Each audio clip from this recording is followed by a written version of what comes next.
Hello, this is the Stories Beside channel. I release videos every day for you. Subscribe and click the bell. Tbilisi, the capital of Georgia, is rightly considered the tourist pearl of this country. Every year it attracts more and more tourists.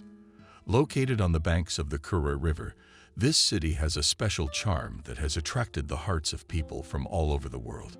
Here and the family of the famous businessman Stephen Otis went on a joint trip to the capital of Georgia. Staying in a beautiful hotel near the mountains, the Otis family has always been an example of prosperity and harmony. Stephen was happily married to his first university and loved Adriana for over 20 years. The businessman's wife was a talented artist and was busy raising 3 children. The eldest was 18-year-old Nancy. The middle was 16-year-old Christopher, and the youngest was Princess Molly, who was barely 6 years old.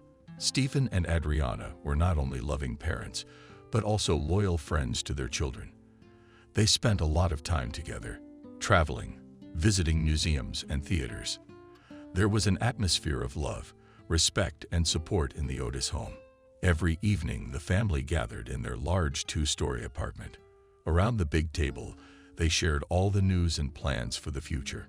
The spouses taught their children to appreciate labor, to be responsible and kind. Nancy, Christopher, and Molly grew up confident and ready for adulthood. The Otis family was happy and grateful to fate for giving them such wonderful children and a faithful friend in the form of a husband. They knew that together they could overcome any difficulties and achieve any goals. In one of the family evenings in the Otis dining room, they decided how to spend their vacation and where to go to languish in Moscow. All summer, nobody had a desire to go. They thought for a long time, and each of the adult members of the family offered different options. Nancy wanted to fly to Dubai, Christopher to Israel. Parents wanted to go somewhere closer to Abkhazia, Georgia, or Dagestan. Mass started to object Adriana. Christopher, but what Dagestan? There's practically nothing to do there. What's interesting there? Fortresses, mosques, nature. The woman listed. Sightseeing is not enough for you. That's not interesting. I liked my dad's suggestion to go to Georgia. I supported my parents' wish. Nancy, there's a lot to see there. How do you know? Asked my sister Christopher. You're not gonna believe what I Googled. Showed her brother her phone with the results of Georgia's query. See what? You didn't even think to monitor all the suggestions. I'm gonna look too. Pull out your phone and make the necessary inquiries, said Christopher. And I'll tell you if I'm in for Georgia. You have 5 minutes to vote, said Stephen, and started the stopwatch on his wristwatch. Let's go, Tanishka, and I will clear the table in the meantime. 5 minutes later, the older children decided to agree to the trip to Georgia. It remained only to think over the route, where to fly to, and what cities to visit. In the end, Otis decided to fly to Tbilisi to devote 2 weeks of their trip to visit all the most cozy corners of the original and interesting city. They rent a car and set off on the Tel Aviv route. Signal Kaketi, ancient cave town of Pluls. Scheme. When the Otis family prepared the necessary documents, settled all the things in the business, booked tickets, and collected the necessary things for travel and rest. Little Molly did not forget to bring along her favorite toys. Their flight was due in the early morning, so they woke up before dark and headed to the airport. Upon arrival, they went through check-in and security check, after which they went to board the plane. When they boarded the plane, they were greeted by friendly flight attendants who helped them find their seats and explained the safety rules. Soon the plane took off, and the Otis began their journey in the sky. During the flight, some slept, some looked out the window, and some watched movies and played games.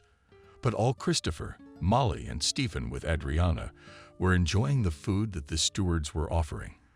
Little Molly enjoyed watching the clouds and marveling at the beauty of the earth from a bird's eye view, actively commenting to her daddy. What does she see? So, has the Stephen family spoken? We are back on solid ground and more exciting adventures await in the future. Hooray! The rest of the family shouted with glee as they passed the beginning of their journey with cheers of joy. From the airport, Otis went straight to the hotel, where they rented 4 rooms for 2 weeks and every day made trips to the city for excursions. The whole family noted that in Tbilisi modernity harmoniously combines with historical heritage, creating a unique atmosphere. Tourists enjoyed visiting ancient fortresses, temples, and monasteries, which reminded of the past of Georgia, and with no less pleasure viewed modern skyscrapers, shopping centers, and entertainment complexes, which made life in the capital of Georgia convenient and comfortable. Walking along the streets of Tbilisi, Nancy photographed the bright and colorful facades of houses decorated with folk ornaments and stucco. Stephen and Adriana appreciated the old town, where the famous northern baths, built in the 17th century and still popular with locals and visitors, are located.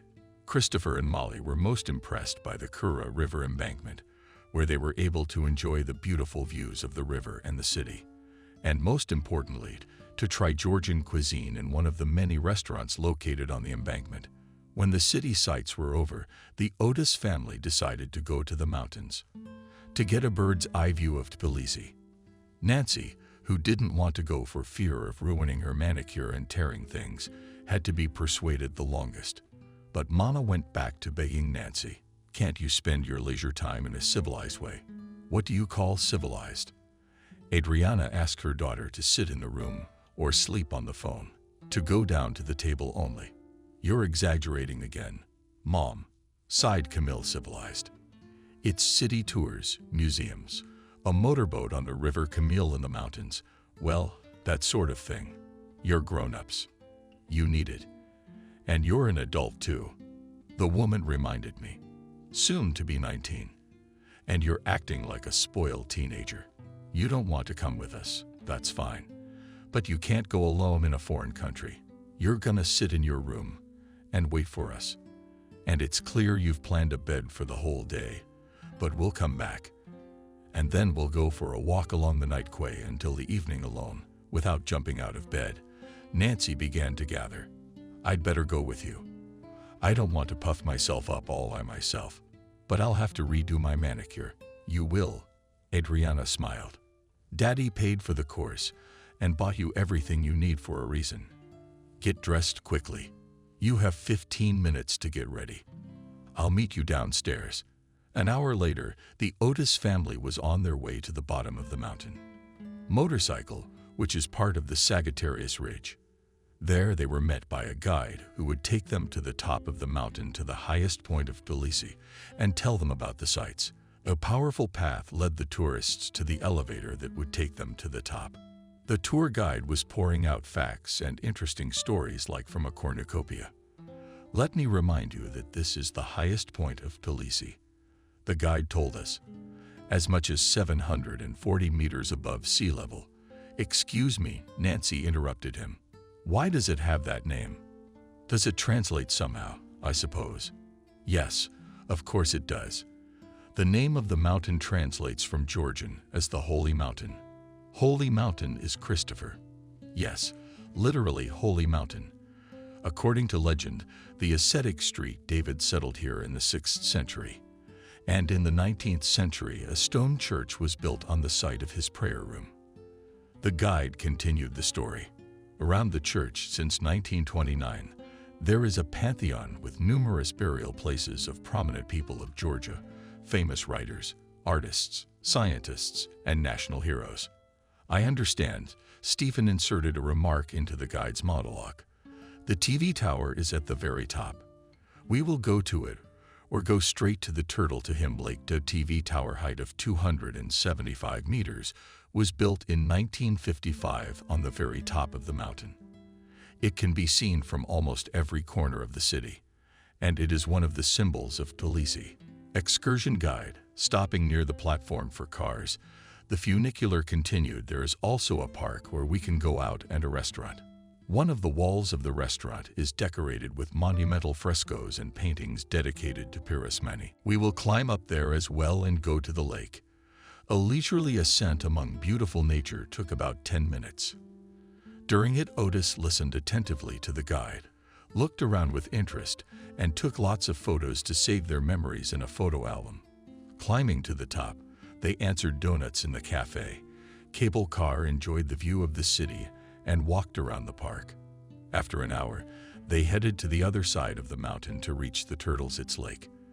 That's how they spent an unforgettable 2-week vacation in Felicia as a family. But Parabola is going on a car tour through the ancient cities of Georgia to admire the nature and architecture of small towns and continue their acquaintance with this amazing country. Between Tel Aviv and Signal, the Otis family saw advertisements for several hiking trails through the mountains. They decided to stop and take part in one of the climbs, choosing a mountain that was not too high. After all, little Molly was completely unprepared. After making their way to one group, led by an experienced guide, they set off on a little hike through the mountain peaks in the expanse of Georgia, following a route that took them over cliff faces and glades with their warrior trees.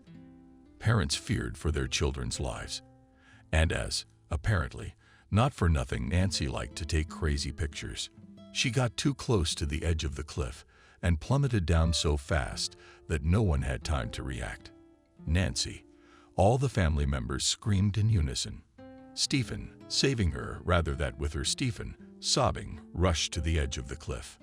Adriana, stop. Stephen grabbed his wife tightly. Stop. Don't you dare look over there. A real panic and commotion ensued. Tourists gathered around. Unsuccessful mothers were screaming and wringing their hands. The younger children didn't know what to do. Frightened little Molly was sobbing uncontrollably. Approaching cautiously to the edge of the cliff with several men who had called together to help, the head of the family felt an attack of bad luck. But then, to his incredible relief, he saw that his daughter had by some miracle managed to cling to a sturdy-looking bush that was growing out of a crevice in the cliff. If it wasn't for this horrifying accident now grabbing everyone's attention, one could admire the view from here. It was simply breathtaking. A valley spread out below, covered in a green carpet of grasses and bright patches of flowers. The air was clear and incredibly fresh, filled with the scent of mountain plants. The sky seemed to glow from within with a bright porcelain blue color without a single cloud of sunlight illuminating the valley, making it even more beautiful. The wind lightly moved the grass, creating waves on the sea of green. And not far from the cliff, sheep were grazing on a small plateau area. Honey, don't move. Stephen shouted. We're going to get you out of there. Somebody help me. What are you standing there for? We have to do something. We've already called the rescue team. Another tourist tried to calm the man down. Yeah, by the time they get here, my daughter could be down. But we can't get her out of there by ourselves. The guide said. No one has a rope. The sobs are yours, Adriana asked. Maybe we could toss it to my girl so she can untie it. And we'll pick her up. No, answered all the participants in the event in turn. All the while the other campers, the tour guide and Adriana, and the kids were trying to figure out how to save Nancy. Until the rescuers arrived, Stephen was thrashing around looking for real help and trying to talk to his daughter, who was sobbing with fear and afraid to move. While everyone was thrashing around looking for a solution, a young lad nearby sheep herded the sheep. Seeing what a difficult situation the girl was in, decided to help.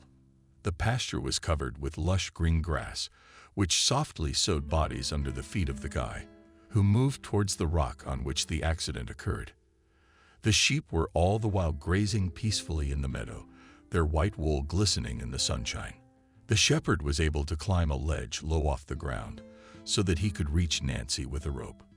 He succeeded, but the girl was so frightened that she did not know what to do with the rope, especially since she didn't have enough space. The tourist guide and the girl's parents watched the young man from above, who began to climb up the practically allotted rock Helena. The ascent was difficult and dangerous. The rock was so steep and slippery that the young man's boots could barely hold on for longer than 2 seconds on small exposures. But he kept climbing, clinging to ledges and cracks in the rock. His hands and feet trembled with exertion, but he did not give up. At last, after much effort, the lad managed to reach the bush on which Nancy was stuck. He obliged the already exhausted by her screams and fear victim, and climbed higher to pass the rope to the standing men. The further ascent was even more difficult and proved no easy test for the shepherd. The surface of the rock was uneven and covered in small cracks, making every step dangerous. Despite this, he kept moving upward, overcoming fear and fatigue. His hands were slipping on the smooth surface of the rock, but he persevered on his way to the safe path where he was eagerly awaited. Finally, by the combined efforts of his father, the guide, the young man, and several male hikers, the distressed Nancy was pulled out. "My dear," shaking hands with his daughter's savior and hugging him tightly, almost crying, said Stephen. "Thank you so much for saving our treasure. Ask for anything you want. Any amount will pay it all." "Thank you. I'm fine." The young man was embarrassed. "I'm glad I could help, and I'm happy I did. Now I must go before my herd scatters all over the plateau. Goodbye, our savior." Adriana hugged the boy goodbye, with tears of joy. "Goodbye."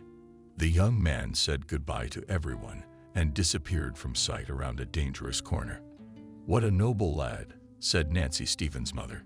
"He should be thanked anyway." Tanya interrupted Stephen's wife. "Now we must think of a way to bring her daughter to her senses. I'll deal with this shepherd later." "Yes, of course," agreed Adriana. "Take Christopher and Molly. Hold their hands. Do not let them out until we come down from this stupid mountain." Otis, the head of the family, gave instructions, "and I'll carry the cash in my arms." "There's an ambulance waiting for you at the bottom," the tour guide remarked, "and I'll go with you to help and back you up on the descent." "Thank you," thanked the man, taking Nancy in his arms. He commanded, "Let's go." Of course, none of the Otis continued after all the events. A car tour through the towns of Georgia. They returned to Tbilisi to the hotel where they had stayed earlier. There Nancy spent several days under the care of a private doctor. The girl lay on her bed, drowning in soft change. Her long hair was spread over the pillow, and her face was lightly touched with a blush. She was dressed in a light white shirt, which beautifully lightened her slender figure. The room during the day was always flooded with sunlight, the rays of which penetrated through the open window, filling the air with warmth and coziness. On the wall opposite the bed hung a painting of a mountain landscape. This subject later on reminded the victim very much of what had happened. Eventually, she took it down and put it away. Coming to her senses, Nancy settled down to recall all the events that had taken place that day. For from the shock, it seemed to her as if none of it had been real, as if it had not been with her. But she knew that her life had almost been cut short on that stupid slope for wanting to take a cool picture. Mom told Camille about her rescuer, who was on a tip from nearby. "We wanted to thank him," Mom shared with her, "but he said he didn't need anything.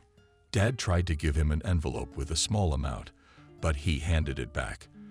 I want to thank him myself," Nancy said confidently. "Where can I find him?" "What's his name?" "Nancy, dear, he has a very interesting name, Rick. And he's not hard to find, not far from his father. He grills kebabs for tourists in the countryside and herds his sheep. But first, you have to get your strength and eat," Adriana warned.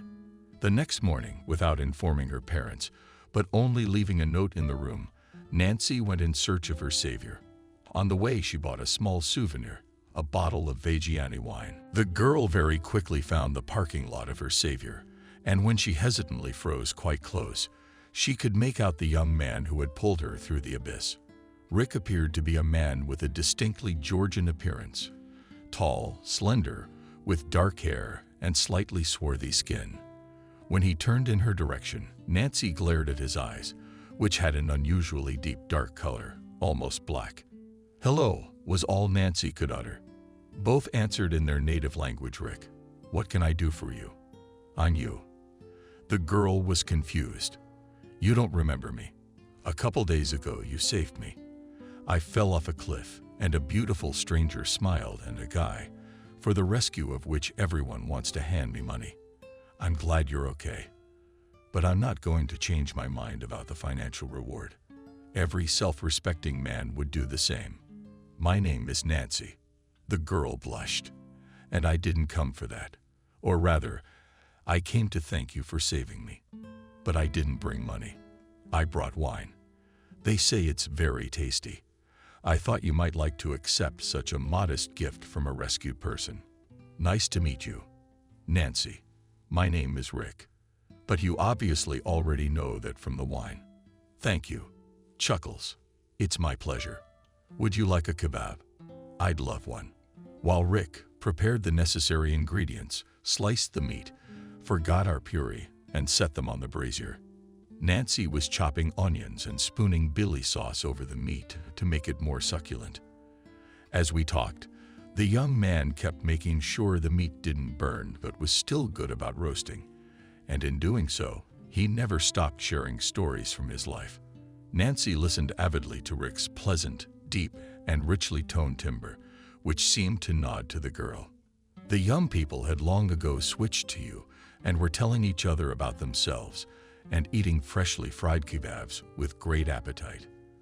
By the middle of the conversation, Nancy suddenly realized that she had fallen in love. And Rick, as if nothing had happened, continued to talk about his life. I live here in the foothills, and only in the summer. My parents worked hard, and I grew up with an uncle, and who had no family of his own. He is now almost 70 years old. Bidzina. It's hard. Housekeeping. So here I am helping out as and when I can bat. Hee through Nancy. That means uncle in Georgian. Smiled back Rick. Sometimes I have native Georgian words and expressions in my speech, although I speak more Russian. I even study at a Russian-speaking university. Which one? Where? And for whom? I asked a young man a lot of questions. Nancy, you don't think I'm prying. I'm just curious. I still haven't decided what I want to study. My parents gave me a year to decide. I'm studying at the Faculty of Humanities at Tbilisi State University. Believe me, I didn't choose where I got into school. You only help your uncle in the summer. And I live in a dormitory. But soon I'll graduate, and I hope to find a job close to home to keep helping him. And I myself like to take care of pledges, chickens, and other household chores. Tell me about your life as a student. Asked, chewing another piece of fried meat.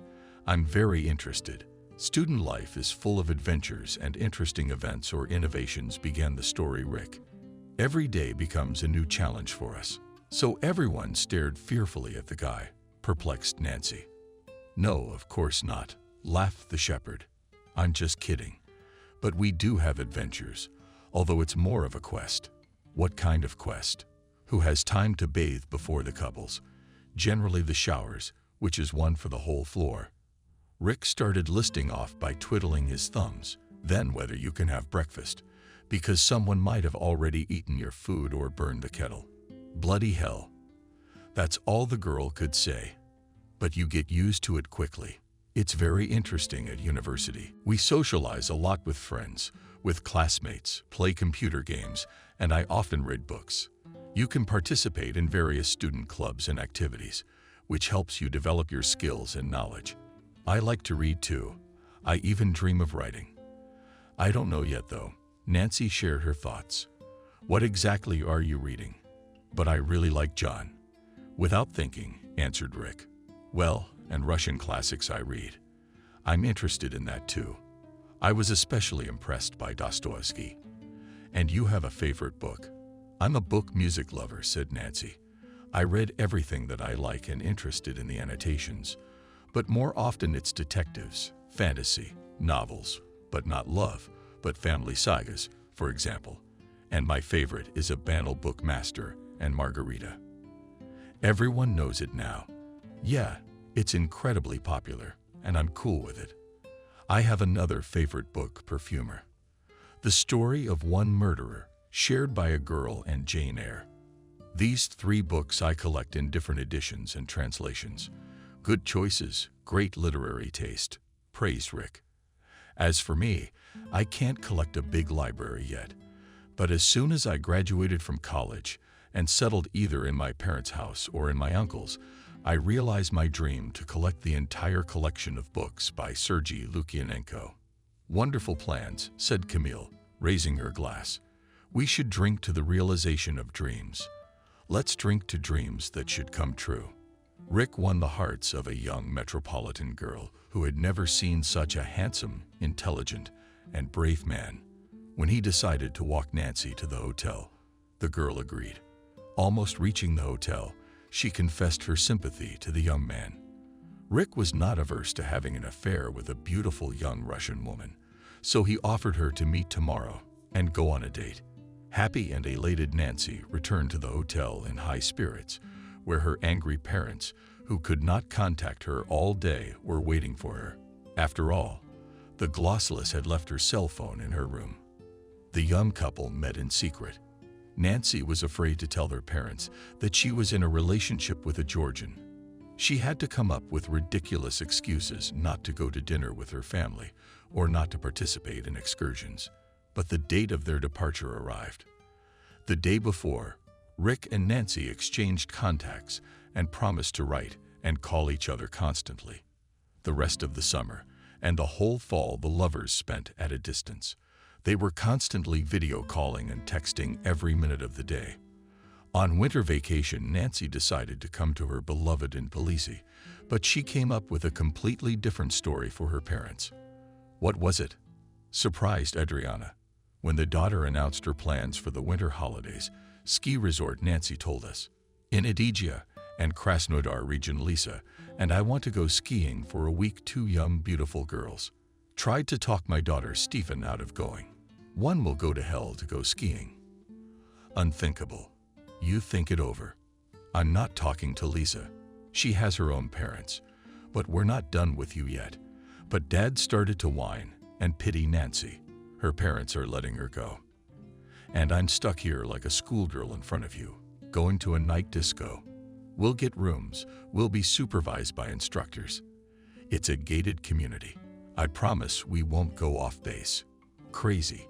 All right, Mom agreed, with the condition that you stay in touch at all times. Thanks, Mommy, I will. No one asks me, as usual, spotted me by the bullet. Well, please.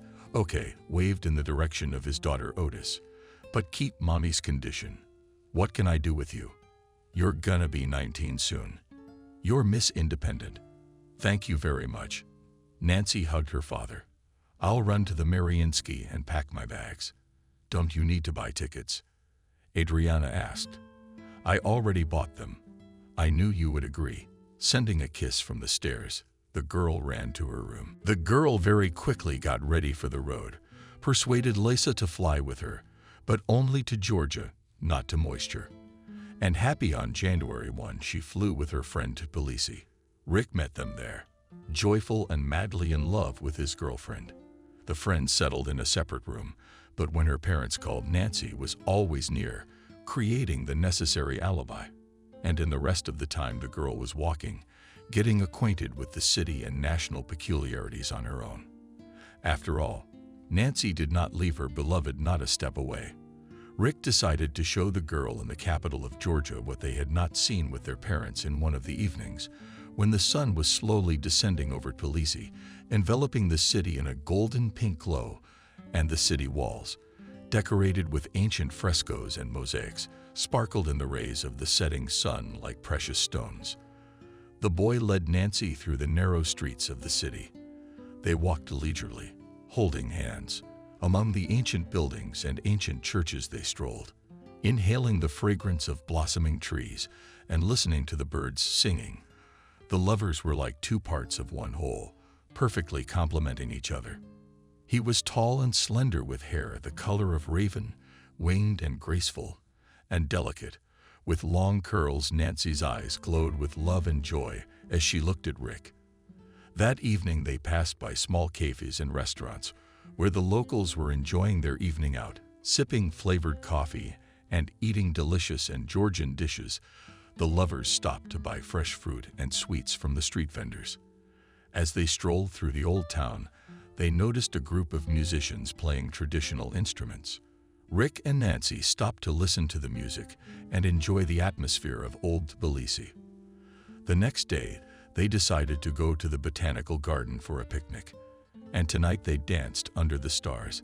accompanied by street musicians, enjoying each other's company. In the morning, Rick and Nancy bought hot chachapuri and lemonade and went to the botanical gardens for a picnic. The landscape of the botanical garden in Tbilisi impressed the young lady very much. It is more like a big forest in a canton surrounded by mountains, she said to her young man as she walked past several ponds with frogs. After looking at the waterfalls and stopping and sitting down on the grass near the stream, "How beautiful it is here, close your eyes and take in the atmosphere of this wonderful place," said Nancy. "You can hardly hear the sounds of the city here." "Yes," agreed Rick. "It's a place of strength for me. I like to come here, find a cozy corner, and have a little picnic. We, by the way, as long as we walked, never once saw a single cafe, and you won't find one here. At several tropics you can meet vending machines with water and soda," shared information about his favorite place, Topaz. "This place is still a bit original, and the authorities do not want to spoil the landscape of the garden.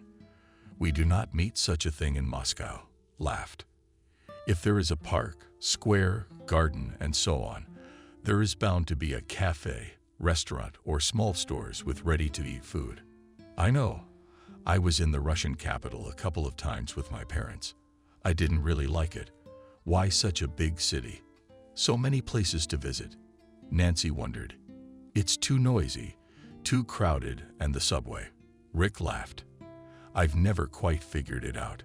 "You haven't been to St. Petersburg yet," said the girl. "Tell me, where will we go tomorrow and the day after tomorrow before we leave? Do you have plans?" "Yes, of course," Rick said mysteriously. "Let's eat, or the chakapuri will get cold." The next day, the couple spent almost the whole day in the room watching movies and eating junk food. And in the evening, having put on comfortable shoes, Rick took Nancy to the Tabora Monastery. It was not crowded to watch the sunset at the temple, and from the observation deck, there was a beautiful view of small and charming Tbilisi. And the next evening before departure, Rick proposed to the girl in a restaurant, quietly having dinner and enjoying each other's company. The young people reached the dessert. What was Nancy's amazement when instead of ordering a new Anna Pavlova cake, she was brought a red velvet box on her plate. At that moment, Rick got down on one knee in front of the girl. "Whose are you, the meaning of my life?" The guy started his speech, confused in languages. "I don't have enough words in Russian and Georgian languages to express all the feelings I have near you. Sweetheart, become mine forever. Make me happy. Marry me." "I will," exclaimed happy Nancy. I do, agreed Rick. Putting the ring on her finger, her lover kissed her and lifted her in his arms, encircling her, and then asked her to dance. Against the background of their idyll, and sounded a small restaurant orchestra, which created an atmosphere of love, tranquility, and happiness. So ended an unforgettable week for the couple in love, and began a new story engaged Nancy and Rick at the airport. Saying goodbye, they knew that they parted for a short time, because the girl decided to immediately tell her parents about everything. Upon arrival in Moscow, the friends said goodbye and got into different cabs. The driver Nancy turned on a quiet, soothing music, which helped the girl to relax a little and forget about all the problems and worries. As they drove through the night city, Nancy looked at the twinkling lights and thought about how beautiful the capital was. Finally, after a short but pleasant ride, they pulled up to the girl's house. The cab driver helped unload the luggage and said goodnight. Nancy, thanking him for the wonderful ride, paid for his services.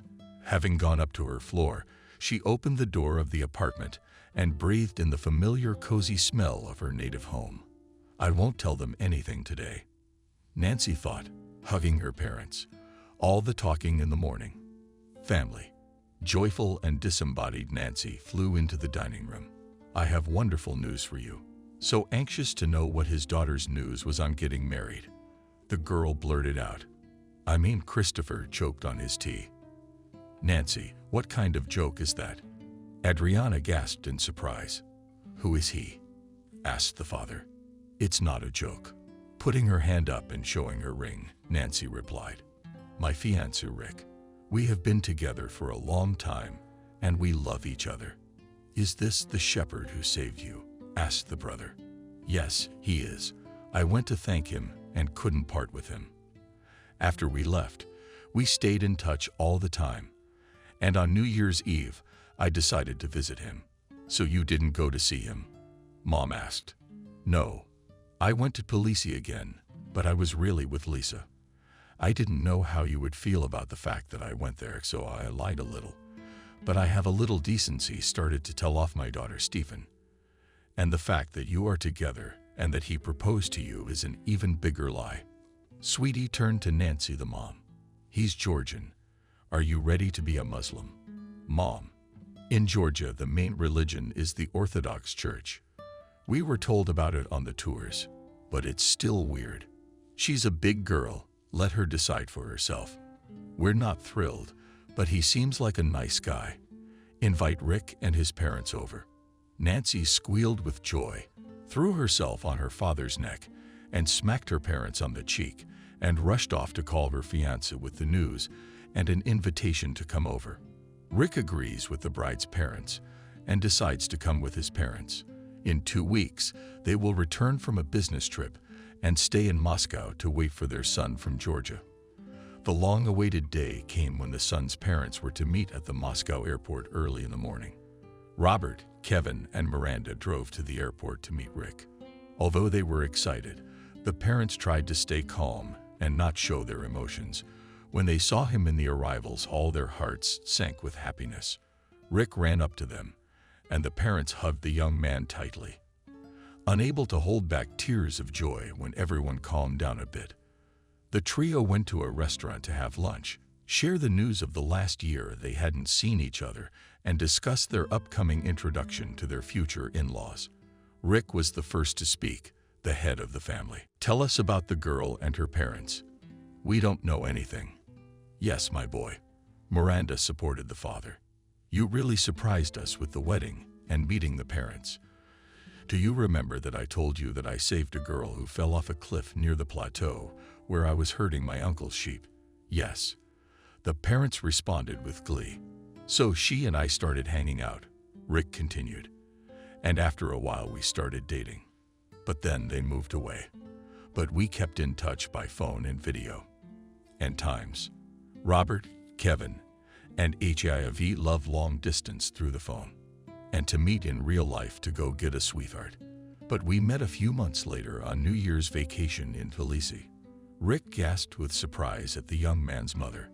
"The girl came to you, not you to her. It happened that way. She suggested it, and I agreed." "Blurred eyes," replied the young man. "But after a week together, I realized that I did not want to let her go and made her an offer." "You asked for money for that?" "Yes," continued Rick.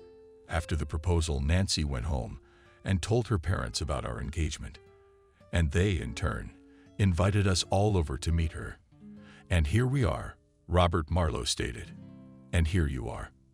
I'll call Camille and see if they're expecting us, or if they're not ready yet." "Okay." After looking at the menu, Miranda decided to order. "I'm gonna grab a cup of coffee." We met the family at the Otis apartment. The whole family fussed on the bed on the table and preparing for the upcoming acquaintance. Nancy was anticipating the meeting with her beloved, not thinking about how this acquaintance of parents would go. She spent almost the entire morning in front of the mirror, examining her reflection. From there, a young, beautiful, slender brown woman whose green eyes shone with intelligence and kindness looked back at the girl. Nancy styled her long hair so that it fell over her shoulders in soft waves. It took her a long time to decide what to wear, and in the end, she chose a dark blue dress with a deep neckline in the back and short sleeves. Only the dress was decorated with delicate lace, which emphasized her thin waist, and the skirt was lush and long, which gave the girl an additional grace and elegance. Hearing the intercom ringing and her mother shouting that guests were on their way, Nancy was quickly caught up. On her neck, a graceful necklace of white gold with diamonds, which complemented her image, and in her ears on the move inserted small earrings, carnations with the same diamonds. The image of the girl was completed with elegant shoes, loafers, which she managed to put on right before the front doors opened. And since he was dressed with a needle, he was wearing a classic suit, obviously sewn to individual order. Leather shoes on his feet, his face was smoothly shaved, and his hair was neatly styled. The young Georgian was smiling, and his smile was so sincere and warm that it was impossible not to smile back. He looked at Nancy with love and respect. Barely crossing the threshold, he greeted his parents. His lover gave flowers to Stephen, and Adriana shook his hand. There was silence in the apartment for a second.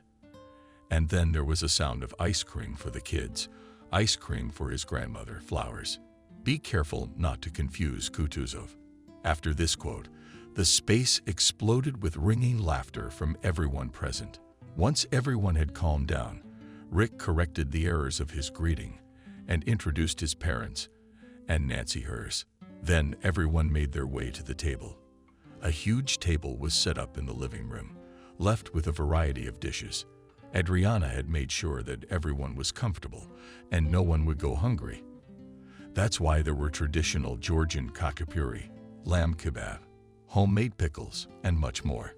Even though the Otis family was very friendly, open, and outgoing, and the Marlowe family was more reserved, they still managed to find a common language. The women talked about their hobbies and shared food recipes, and the men joked a lot and talked about fishing. The younger Otis children felt out of place, surrounded by adults who were having a great time talking amongst themselves. And the older sister couldn't help but admire her lover. So Christopher and Molly went to their father's study after dinner to watch TV there. Toward the end of the evening, before dessert was served, Adriana called the younger Otis to the table. As the woman brought out the cake, topped gracefully with flower petals and brightly colored fruit, Molly slipped her tights-clad feet onto the tile and fell right under her mother's feet. What happened next was like a slow-motion movie. Adriana managed to stay on her feet, but was blown over by the cake. It flew over Molly, through the poof, and landed on the floor, doing several flips in the air. Everyone was scared for the little girl, who was making strange noises. But rushing to her, the parents heard Molly laughing, smearing cream and dessert sprinkles all over her face. And the cake was really good. Smiling, Molly said, licking her fingers, "Now I'm like a sweet dessert too." After examining the girl and realizing that she was all right, everyone exhaled, and looking at the brown stain, flying petals from the bridge, and grimy 6-year-old girl began to laugh. On that happy note, the families laughed the rest of the evening, exchanged gifts, blessed the children with marriage, and promised to support each other in times of need. Rick and Nancy could not be happy with this outcome and did not let go of each other's hands all evening. When Robert, Kevin, and Miranda and their son left, Nancy's parents began to clean the table and mop the floor, trying to clean up the chocolate already under the juice. Adriana and Stephen, having sent the children to bed, for some time discussed the previous evening and thought about what kind of wedding to organize for the young people. "We'll talk to Nancy in the morning," said the head of the family. "It's not for us to marry them to decide." Nancy started talking to her daughter, Adriana. "We really liked Rick's family, and he was at his best when he rescued you." "Yeah." Stephen stepped in, a well-mannered boy and parents. "Good for them, but they're traveling a lot. They don't know much about their son, but it's a good impression. We're going to apply tomorrow," Nancy said. "What kind of wedding in April?" Mom asked. "It's cold. It's raining. We'll only celebrate in a restaurant. There's no off-site registration in the countryside." Mom interrupted Adriana's daughter's monologue. "We don't want all that tinsel with the restaurant, the ransom, and everything. What do you want?" The father decided to ask his daughter. "Rick and I just want to get married in beautiful suits, have a small photo shoot just for two, and fly to Tbilisi to the mountains." In a dreamy voice, Nancy told of her wedding plans. "And what about me and this sweetheart? What about Christopher and Molly?" Adriana asked. "What about our memories of our happiest day, our loved ones?" "Adriana, stop pushing your daughter. interrupted his wife Stephen. They want to modestly sign and fly away. Then that's what we want, too. I'll pay for you any dress you want and help with the trip. At least we'll be able to go to the registry office. Barely audible, Mom asked. Of course, at the registry office, Rick and I are waiting for all our nearest and dearest. Hugging her parents, said Nancy. Thank you for your love. Filing to register their marriage the next day, Nancy and her friend Lisa went in search of a magical wedding dress. Don't look at the price, her father texted. Pick the one you like. The girls went around many stores and boutiques, but could not find what they needed. Finally, in one of the bridal salons, the girls saw a dress that immediately caught their attention. Nancy said to Lisa with a gasp, "This is your dress. I don't see any other on you. Go a model bride," listened to her friend, especially since she herself liked the dress very much. The consultant helped the girl to get dressed, and when the curtain opened in front of Lisa's gaze, Nancy appeared in an elegant wedding dress. The corset dress was adorned with a beautiful train and a shimmering bottom. The puffy skirt was adorned with a wide ribbon, which made the fragile image of the young bride chic and at the same time very delicate. Her friends were amazed at how well the dress looked on Nancy. Her green eyes sparkled and her brown hair complemented the look perfectly and blended perfectly with the cream color of the dress. It was the very dress the girls were looking for, paying for the purchase with Daddy's card. The friends went to shoe and jewelry stores to put together the entire wedding look. With makeup and hairstyle, we'll not have to worry. Lisa graduated from makeup artist training and moonlighted as a makeup artist by picking up women for various events on the wedding day. From early in the morning, the Otis home was bustling with activity. The parents were waiting for the groom's family, and the bride and her friend were getting ready for their room when their parents arrived. Stephen went to get his daughter to bring her down from the second floor of the apartment to the groom's room. When Nancy and her father appeared at the top of the stairs, Rick gasped. The bride was wearing a beautiful dress that emphasized her figure. The long train was held carried by Lisa and Molly. The girl's hair was styled in a beautiful updo, from which a few strands were released. These strands framed, and white face, which was decorated delicately. Makeup in hand, Nancy held a bouquet of flowers that matched her dress perfectly. The bride looked very happy and smiled at all the relatives. Her eyes glistened with joy, and her cheeks were ruddy with excitement. The marriage registration took place in Shipolov in the registry office itself. It attracted the newlyweds by the fact that it had a spacious registration hall and was conveniently located near the Terracino Park, where they were to have a photo shoot. Guests congratulated the young ones when they came out of the registry office doors, pelted them with flowers, and gave them gifts. In Terracino Park, you can feel like in a fairy tale. There is everything here for a romantic and beautiful wedding photo session of Rick and Nancy. They shot against the background of flowering gardens, picturesque ponds on elegant bridges, and in cozy grids next to antique columns and sculptures. Bright and emotional photos of the newlyweds were taken. On the same day, the newlyweds went on a wedding trip to the mountains. However, not to Belize as planned, but to Austria. The tourist brochure promised an unforgettable variety of hikes. Nancy and Rick decided that they would walk along the trails along the river, occasionally taking the Penguin elevator to gain more than 1,000 meters in altitude.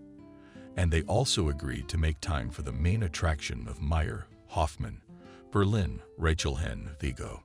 This is the name of the Berlin high-altitude route, which is an 8-day walk from hut to hut, during which tourists have the opportunity to explore the high alpine scenery of the Zieler Nature Park and spend the night at the end of each leg of the journey in a hut.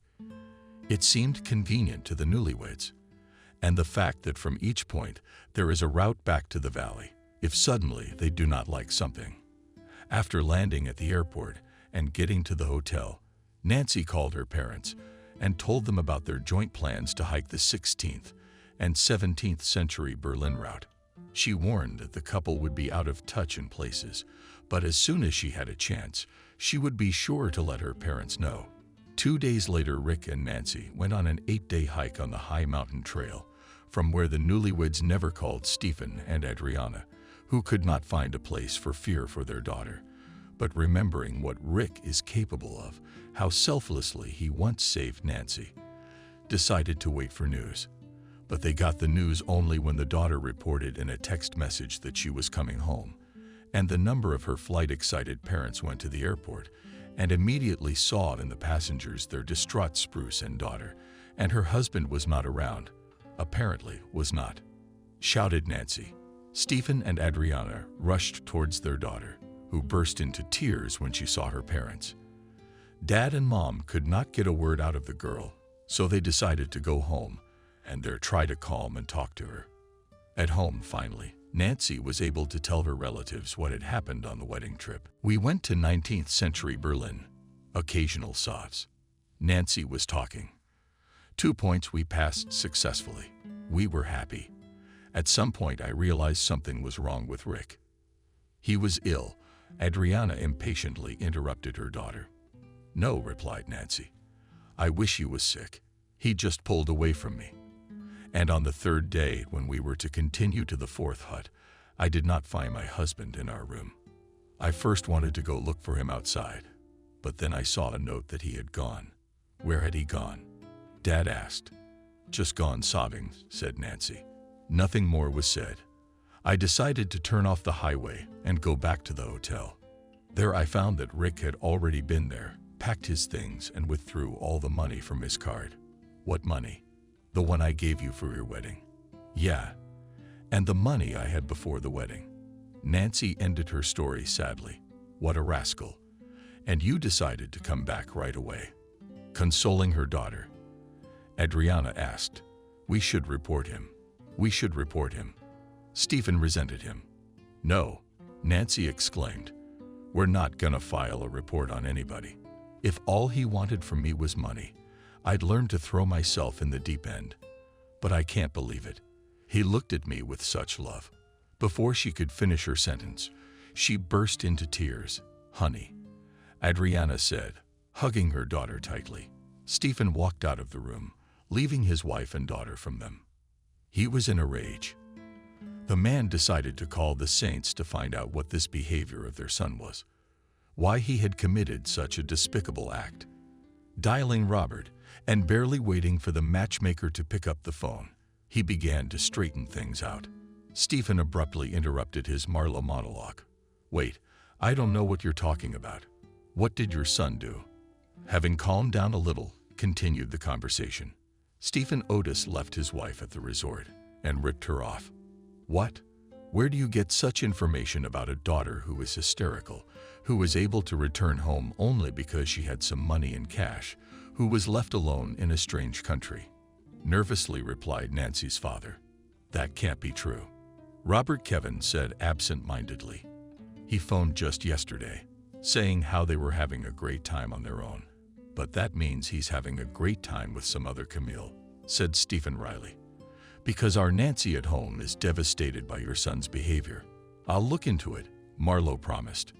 I'll find out where Rick is and why he stole money from your daughter. We're very sorry this happened. But honey, and I don't know what happened.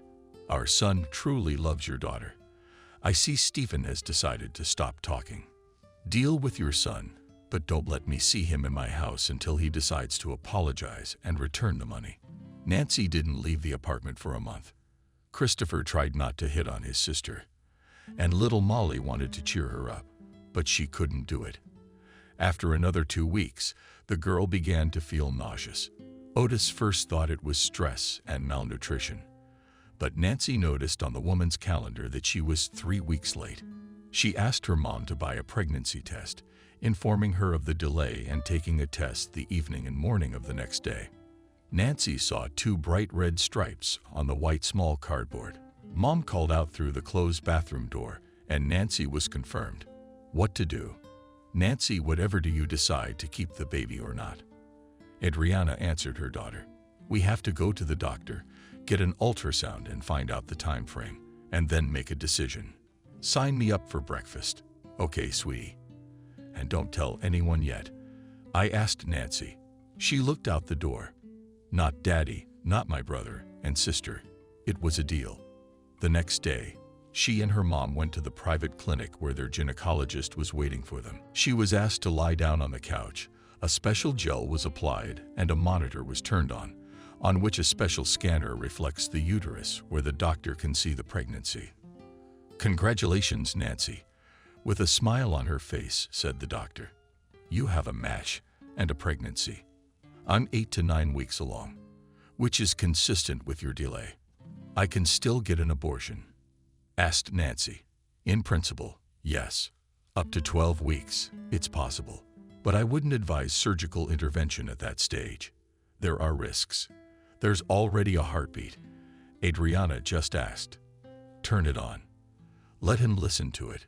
"Yeah, sure." The gynecologist answered without taking her eyes off the monitor. "Your baby is within the normal range of 140 beats per minute. Listen to this." And in those heartbeats, Nancy heard her baby telling her that he was alive and wanted to be born. "It's like my mom knew I couldn't have an abortion if I heard my baby's heart beating." Thought pregnant, letting some mucus out. Back home, they reported the pregnancy to Stephen, who was shocked and didn't know how to react. But he supported his daughter, who was already in a state of shock. And in the first stage of depression, parents decided to send their daughter for treatment for depression in a sanatorium. Prudently negotiated the form of treatment taking into account Nancy's pregnancy. The girl was brought to the sanatorium for 3 weeks.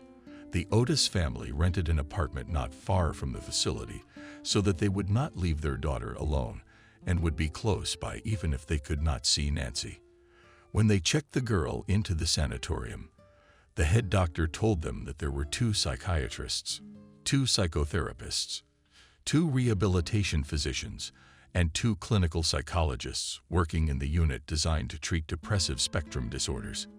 "We also had nurses, along with the initial secondary medical education and experience in medicine for at least 5 years, have a higher psychological education," proudly reported the chief doctor. "There is also a procedural nurse, a hostess, a social worker, and a maid to clean the wards." Nancy uncomplainingly agreed to the treatment, hoping to recover before she gave birth. As she checked into her local room and sorted out some of her belongings, she stood at the window and looked out at the beautiful landscape, green trees, blue sky, and bright sunshine. Her room was small but cozy. She had everything she needed for a comfortable 3-week stay: a bed, a nightstand, a closet, and a dressing table. There were paintings of nature on the walls, which added to the coziness. The room even had its own bathroom with a shower and a small washing machine.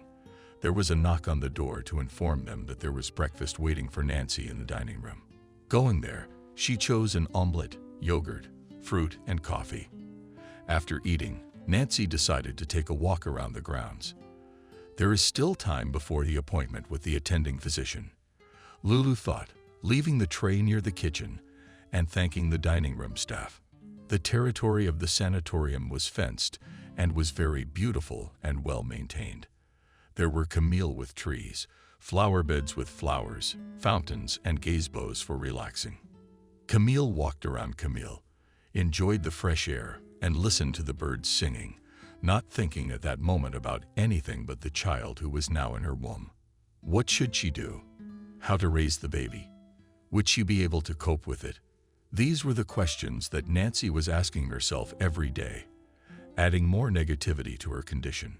Suddenly, the phone vibrated in her pocket, announcing that it was time for her to go to the doctor's office. The doctor's office was only small, but cozy. The walls were painted light blue, and the floor was covered with linoleum already yellowed from sunlight. In the center of the room stood a table, on which were medical documents and some medicines. Next to the table was a cabinet with books on medicine. On the wall hung posters with pictures of the human body and its organs. I wonder, she thought, why he needs the internal structure of the body if they are more brain-right. She listened to the doctor in half an ear, occasionally nodding her head and trying to absorb his speech, which just poured in a huge stream. Our sanatorium provides a full range of therapeutic procedures for people with depression, recovering the body after severe stress. Digging through the documents, Doctor. Treatment of depression in the sanatorium is carried out according to a special program, which includes diet, hospital, therapy, physiotherapist, physical therapy. Rehabilitation after depression will not only restore your psychological balance, but also bring back the brightness of colors in life. Good mood of joy, positive outlook, especially since you're about to become a mother. On a diet, I will not sit down, gave voice Nancy, and I've already lost a lot of weight. And I don't eat unhealthy, and I'm satiated with small amounts of food. Well, made a note in the chart. Sick, lying down. What about physical therapy? Gentle, of course. I agree, she sighed. If you think it will help me, it should. But most importantly, it should help you. A change of lifestyle, a change of residence, temporary. And no one will remind you of your depression after we meet. You're just resting in a sanitarium. I'm not getting any medication. No. Looking into Nancy's eyes, the attending physician answered, your condition can be normalized without medication. At least I think so. Especially since you're pregnant. We wouldn't risk it. Thank you for your answers. I was the only patient who thanked me for my understanding. I thought it would be much worse, and that I would get nagged for being depressed. We're professionals, and when a person is really depressed, there's a good reason for it. And we don't know many of yours. And personally, I don't see anything wrong with that happening to you, do you? Thank you. Almost in a whisper said Camille, who still thought that she was not behaving appropriately to the situation. Here's your spa book. There is your treatment. And here, opening the penultimate page, the doctor pointed to the top line of your schedule of sessions with the psychologist. No one insists, and if you don't show up, no one will scold you. But if I were you, I'd go at least a couple times. I will. On her way out, Nancy said goodbye. Goodbye. Goodbye, Nancy. You'll come to see me on your last day, too. I'll prepare the discharge. All right, thank you. After these words, the door closed behind the girl. But the attending doctor looked at her for some time, thinking about Nancy's difficult life situation and sympathizing with her. While Nancy was being treated for depression in the sanatorium, the girl's parents and brother and sister were also vacationing in Kislovodsk, constantly walking and taking part in many excursions. Otis did not have enough vocabulary to describe to her friends all the beauty of Kislovodsk. Masha was telling her friend Adriana that Kislovodsk is a famous resort of the Caucasus. Since the 19th century, it has been attracting tourists with its picturesque views, clean mountain air, and of course, its famous mineral water. Narzan. Everyone comes here to improve their physical and spiritual health. The friends listened with great pleasure about the famous resort. They looked at photos and watched video stories. National Park in Kislovodsk made a great impression on everyone. The largest city park in his. Adriana had to answer a lot of questions from her friends, telling interesting facts she had heard from the guide. Its creation began back in the first half of the 19th century and continued with varying success in the following 100 years. Stony banks were made fertile by black soil, and plant seedlings were imported from different parts of Eurasia, including Crimea, the Carpathians, and Georgia. The woman quoted the guide as saying, as the territory expanded, the park was divided into lower, middle, and upper ones, each with its own unique attractions. What kind of plants, trees are there? The girl wondered. Best friend Adriana. On the territory of the Valley of Roses, one of the parts of the park planted more than 36 species of roses, which fragrant and pleasing to look at. Nancy's mom shared her memories. I don't know about the others. The roses just struck me. Every evening, the Otis family strolled along Kurortny Boulevard, passing 400 poplar trees, despite the fact that the walking area is only half a kilometer long. Here is located a huge number of architectural attractions. Among the architectural structures that attracted the attention of Adriana and Stephen, the old building of the Officers' Assembly, the former Grand Hotel, which now houses the Narzan Sanatorium, as well as the former Podvory Ta Hotel. Every time they passed by these beautiful buildings, the whole family made up different stories about those who might have lived in these apartments. Thus, 3 weeks passed. Nancy had successfully completed her treatment and was sent home. She hoped to learn something about her husband, from whom she was still not divorced. But her father and the matchmakers had no information about his whereabouts. Rick only occasionally wrote to his parents, informing them that he was alive and well. Pregnant Camille coped with the oppressive condition every day and was helped a lot by her loved ones. At the 32nd week of pregnancy, Nancy gave birth to a baby boy and named him Noah. The baby was born a sturdy 3 kilograms, 750 grams, and 57 centimeters tall. Grandparents could not be happy with the boy, who was very similar to his father. But Rick everything except the color of his eyes. Mom's, which was extremely surprising, but what only nature will not create. Nancy and her son were greeted from the hospital by the entire Otis family. There was also a friend Lisa, and even Rick's parents arrived on the day of discharge. Time went by very slowly for the young mom. Her mood was great.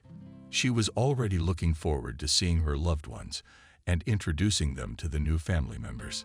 When Nancy and her son finally went into the room for the discharge, she saw how in an instant the excitement on the face of relatives and friends was replaced by great joy. The parents tried very hard to meet their daughter and grandson in a festive way. So there were flowers and balloons and stickers on the car and a photo session. After arriving home, the baby was placed in a crib on the first floor of the apartment, and all the adults went to the dining room to celebrate the discharge. At the table, Robert, Kevin, and Miranda apologizes for the deed of the son and offers help to the daughter-in-law and grandson. Darling stands up and walks over to Nancy, father-in-law. "If you need anything, we are always here to help. We are not giving up on our Noah," putting her arm around her daughter-in-law's shoulders. Miranda said, "He's our breed. He's our Schwilly grandson." "Thank you." Thanked Nancy to her husband's parents. "I know you are not to blame for Rick's behavior and do not know where he is, so you don't need to keep apologizing for it. He embarrassed us," said Robert. "What he did was wrong. When I get nervous and often say things in my native language, I'm sorry, yes, we noticed, trying to diffuse the situation," said Adriana. "We will soon speak Georgian ourselves. We already know so many words." And then everyone laughed. Yes, so loudly and resoundingly that woke up Noah, who peacefully advised in the crib. In general, the baby was surprisingly calm. He did not scream, just let his mother sleep. Only when he began to cut his teeth, he became a little cranky. But it quickly passed. During the first few weeks of life, the baby learns to control his body and interact with the world around him. Starting to smile, walk around and reach for objects. Nancy coped well with taking care of the baby, almost without asking for help from her mom. Depression left the girl. As soon as she saw the face of her Noah lying on her chest in the delivery room, and often took walks with the baby in the park near her home. When the baby fell asleep, she would move to a bench and spend time with a book in the fresh air. Here on Lassany Island, on the territory of the former town of Babushkin, there was Babushkinsky Park, in which Nancy sat. She had loved this park since she was a child. It was as if it had been created for leisurely strolls and relaxation all year round. In warm times, little Lulu would ride a horse here, admire the water play of the lights, the musical fountain, and the whole family watched a movie in the summer theater 5. Now the young mother even had the opportunity to stay on the internet connection with her favorite friends, sitting teenager's tree with Flaubert's favorite novel, Madame Bovary. After all, there's a free Wi-Fi zone. Suddenly Nancy's phone rang and an unfamiliar number popped up on the screen, obviously from another country. Camille thought of calling it, but something made her answer it. She heard her husband's familiar voice in the speaker, and she hung up in fear. Barely holding back tears, Camille tried to stop shaking. But then came a text message from the very number that was now calling. "Apparently you recognized my voice, so you hung up." "Yeah, it's me. Rick decided to let you know that I'm alive. and I'm okay. Of course, I can't write much in the message because I always want to say more in person, looking into your eyes. The only thing I want to write is that I'm sorry. I'm very ashamed that I had to do that. But I had huge problems, and I didn't want you to know about them. I want to video call you today to tell you more about it. But if you don't want to talk to me, I understand. I'll call you. And if you don't pick up, I'll never bother you again.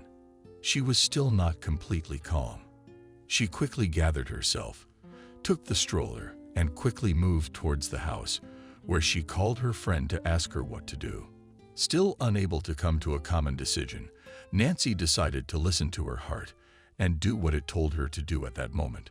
It was lucky her parents weren't home. No one could prevent the girl from having a conversation, should such a thing take place. Taking care of her son, Nancy was able to distract herself a little.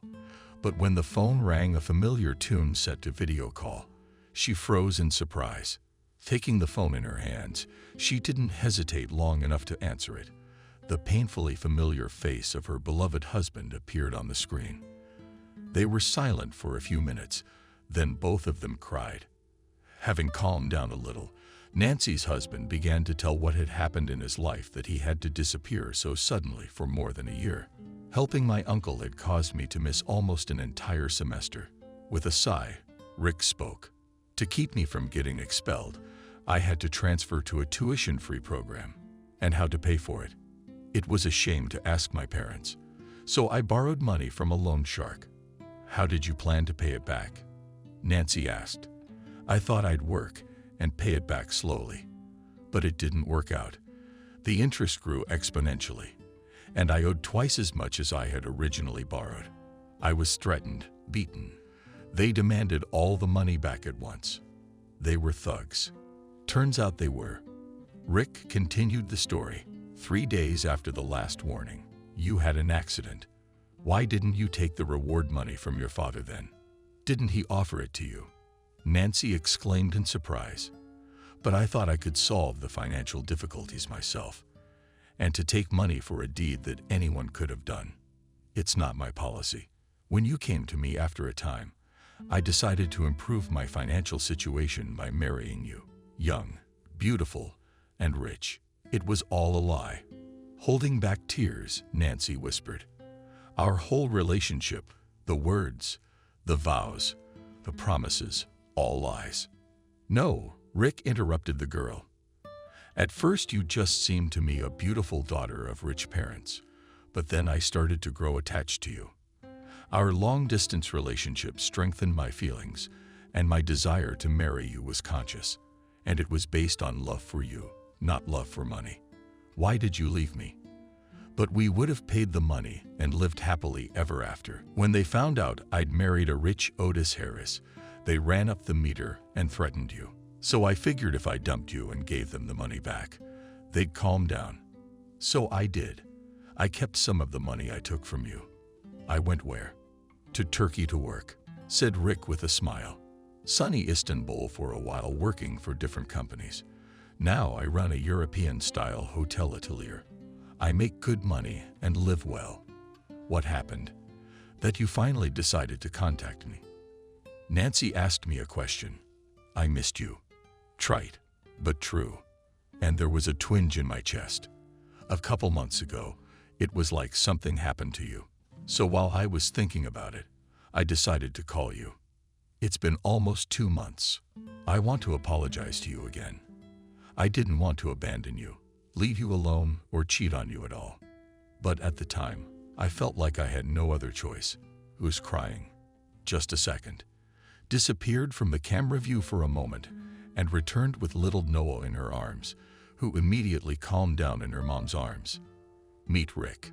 This is our son, who is almost 2 months old. Your son, he mumbled confusedly. How does he look like me? Except for your eyes. Yes, that's what everyone says. And I noticed it too. As soon as I saw our boy. How stupid am I? He lamented. Forgive me, Nancy, forgive me if you can. I didn't know you were in there. If I had, I would never have left you alone. I didn't know myself. I'm afraid, son, replied. Rick's wife was so heartbroken by your act that she didn't immediately realize I was delayed. You have no idea how hard it was for me. I was depressed. I had to go to a sanitarium. And all this while I was pregnant. It's a good thing it was easy. When I gave birth, I was able to come to my senses and completely dissolve in my son, forgetting about you until you called. I'm so sorry. Rick cried. I know you won't forgive me so easily, but I beg you, give me a chance to make it up to you. Come and visit me in Istanbul. I make good money. I live in a separate apartment, and I can take you and our son. I'll come. Nancy said to introduce you to my son and look into your eyes in person. The day after tomorrow, I'll write down the flight number. Don't call me yet. I'll see you later. See you later, Rick said. And he hung up. That same night, Nancy booked her tickets. The flight leaves tomorrow night. After letting her husband know what time and on what flight she would be arriving, Nancy started packing and waiting for her parents at home to break the news. After 8 o'clock, Adriana and Stephen came back to the apartment and, seeing the suitcases by the front door, immediately thought that something had happened. Camille, her daughter, called out, "Mom, please come down and explain what the suitcases are in the hallway." The head of the family shouted from the living room. "Hi, I'll run down the stairs." Through Nancy to her parents. "I just wanted to talk to you like this," said Adriana, taking hold of her heart and sitting down on the sofa. "The last time you told us the news, you were getting married. And before that, you were leaving for your lover by deception. I can't take another news like that. I'm leaving this time too." Nancy stated the fact in front of her parents. "To Turkey, and more specifically, Istanbul.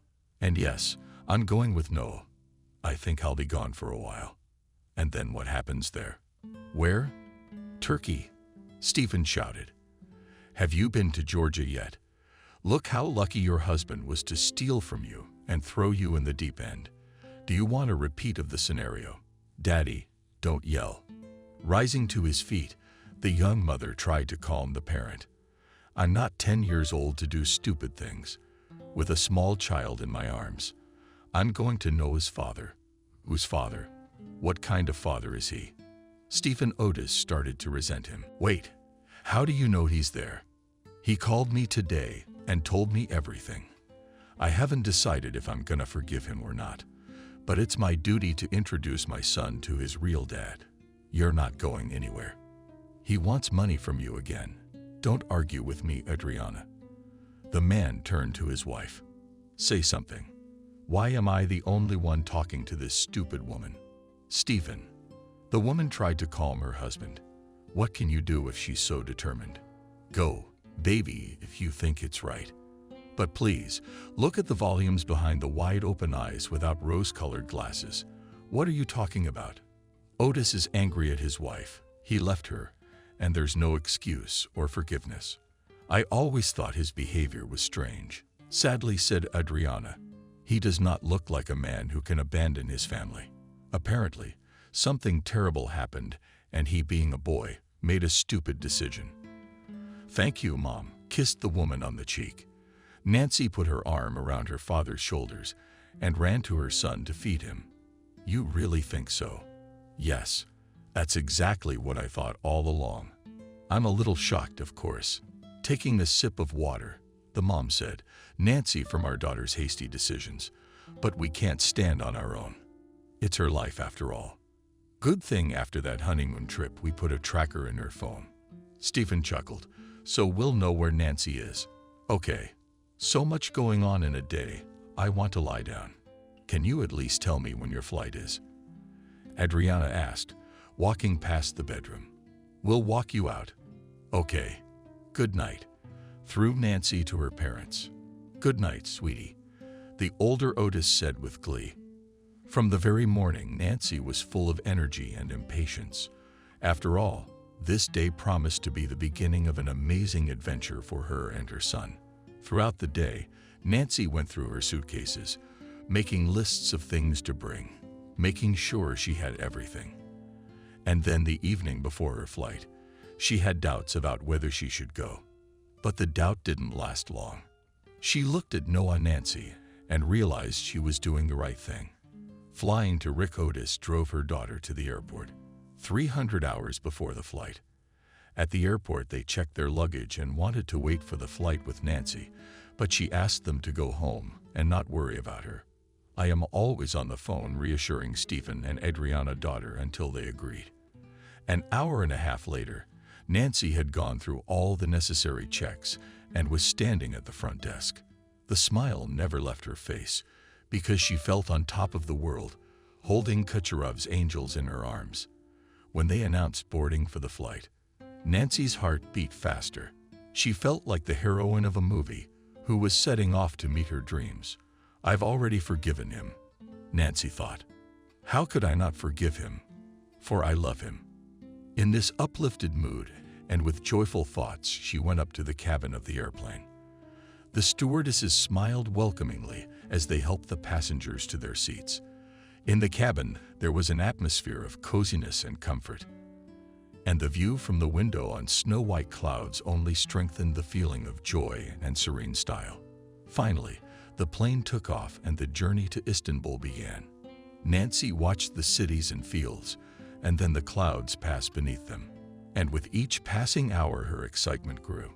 Nancy showed her son what was happening behind the glass, the porthole telling different stories.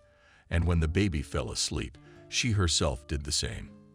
At the same time, Topaz stood in front of the mirror in his apartment and looked at his reflection, seeing in it only an image of his past life, full of mistakes and regrets.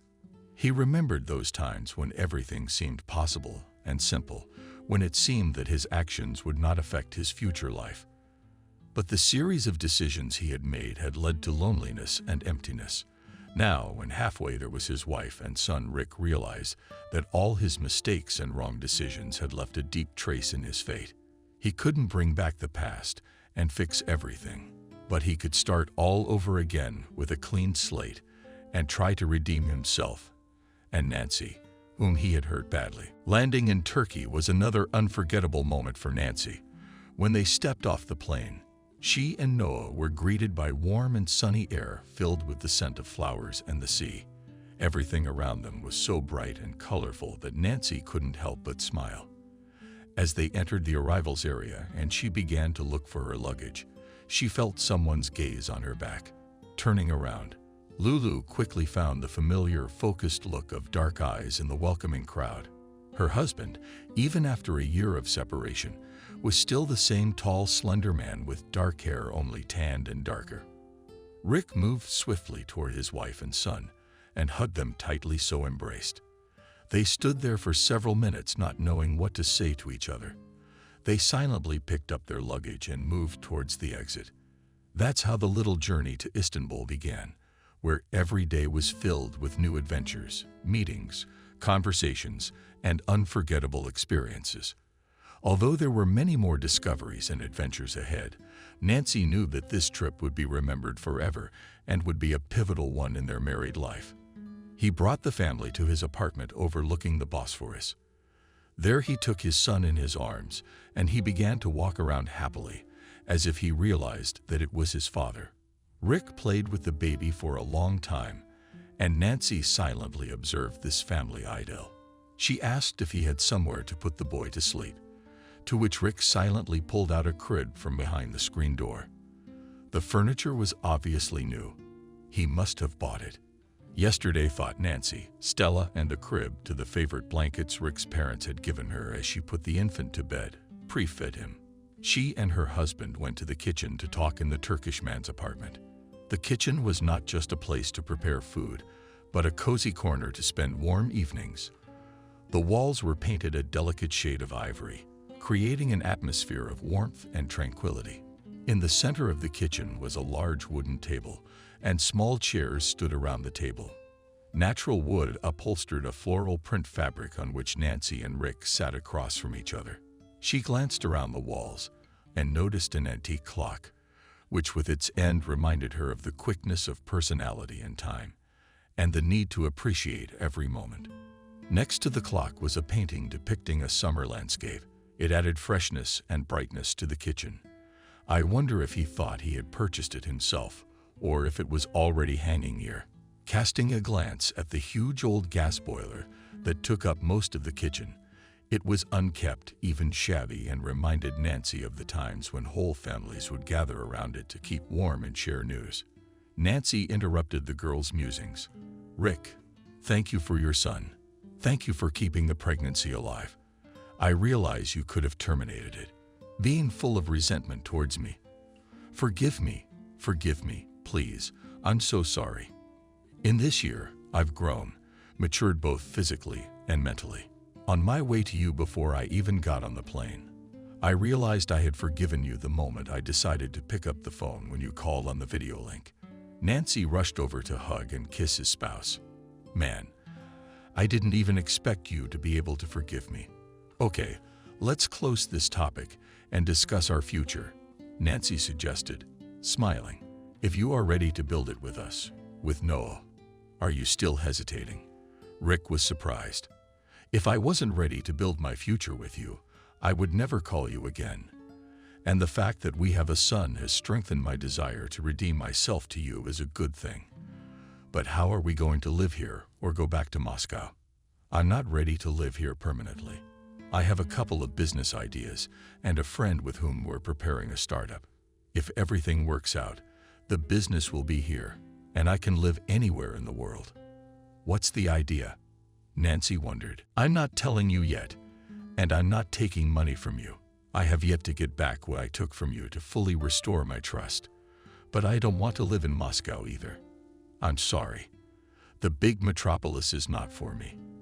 I propose to think and move to a place where we both will be comfortable and where Noah will have a place to run and grow up happily," exclaimed. "If we live somewhere other than Moscow, then only there, where we met, where we were happy, where your homeland is, where there are boundless fields, where there are boundless landscapes, where we will be happy." "Exactly. So you agree with my idea?" "Sure, honey. I'll go to the end of the world with you, but not to Moscow." "Not Moscow," Rick laughed. "I'll fly to Russia with you to talk to your parents and apologize to them. Then I'll come back to settle things. In the meantime, you choose a house in Tbilisi, where we'll move to, we'll rent, and then we'll buy our own." "No," Nancy interrupted her husband's speech. "We'll buy a house at once. I have money for it. I don't want to live in someone else's house and move from place to place several times." "All right. If it's more convenient for you, let's do it that way. But I'll buy everything for the house." "All right, as you say, conciliatory," said Nancy. "And tonight we'll go for a walk. You can show me and my son all the interesting things in Istanbul. One day won't be enough for us, so we'll stay here for a couple of days. We just have to tell our parents." "I'm so glad," said Rick, lifting his wife in his arms. "What are you doing here?" Nancy warned her parents that she would stay in Turkey for a week and then fly back with her husband. Stephen and Adriana weren't surprised, but they didn't let it show. Rick took some time off work to show all the beauties of Istanbul to his family. On the first day, they took the most popular route with a tour of the main attractions of Hagia Sophia and the Blue Mosque. Rick chose to travel by sea streetcars along the Bosphorus Strait. When they arrived at the pier as a family, they were the ones facing a 20-minute climb through the narrow streets of old Istanbul. Better to walk to get a sense of the city's atmosphere. Nancy was convinced by her husband when he suggested walking. After the walk, the travelers found themselves in the first part of the most important square of the city, Sultan Ahmed.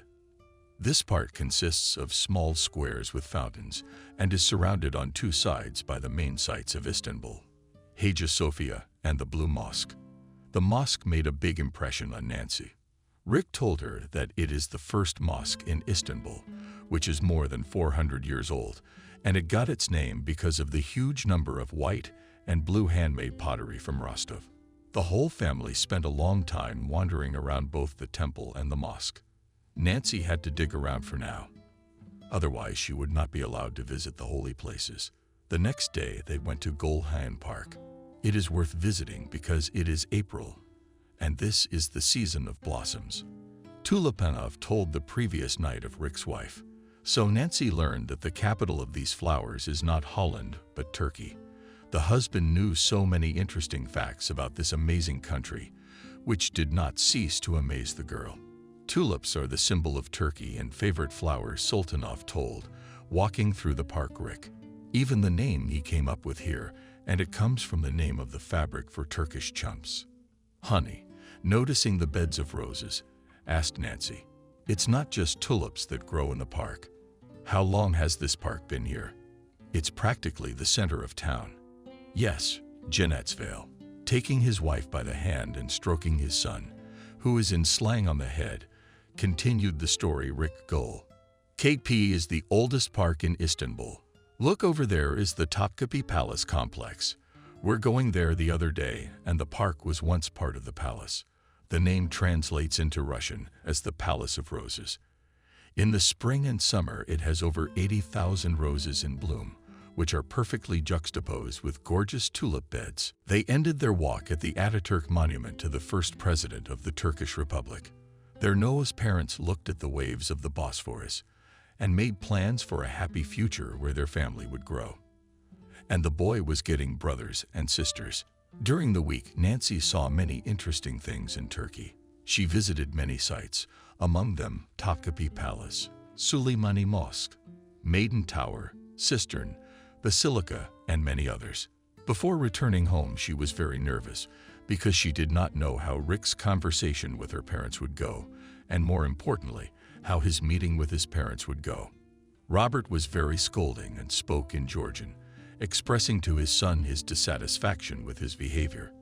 When they arrived in Moscow, they immediately went to Lena's apartment to meet her parents. Stephen and Adriana were already waiting for them, having sent Christopher and Molly to the birthday party of a neighbor boy. Otis, the head of the family, was very nervous and couldn't find a place to be, not knowing how to behave with a son-in-law who behaved like that. His wife told him to calm down and listen to everything Rick had to say, and only then decide whether to forgive him or not. He wanted to answer his wife, but not before the key turned in the door, and they heard the familiar voice of his daughter and the shout of his grandson's shadow. A moment later, a tan Nancy appeared in the doorway, holding Noah in her arms, and behind her stood frozen in indecision Rick, holding their luggage in both hands. "Hello, daughter." Adriana broke the awkward silence. "How did you get here?" "Hi, Mom."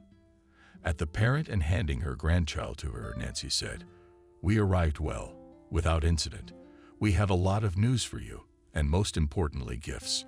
"I can see that without incident," said Stephen contemptuously. "Everyone made it. No one got lost. No one disappeared." "Daddy Stephen," Adriana said warningly. "Hello, Rick. I'm sorry about your husband. He's very worried, as we all are, but we're ready to listen to you."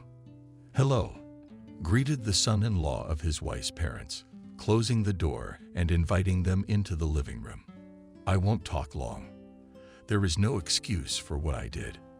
I know that Nancy has told you the reasons for my actions, but that in no way excuses me.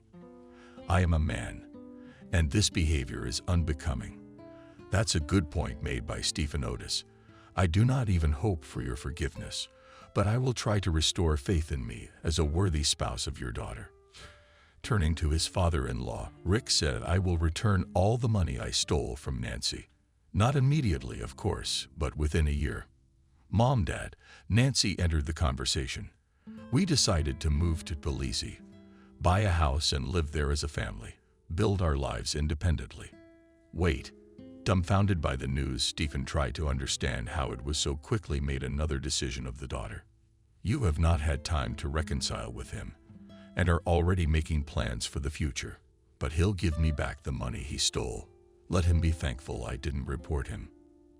"And then what? How will you be alone in another country?" Adriana asked, playing with her grandson. "Who will help you?" "I'm a big girl, especially as a mom," answered Nancy.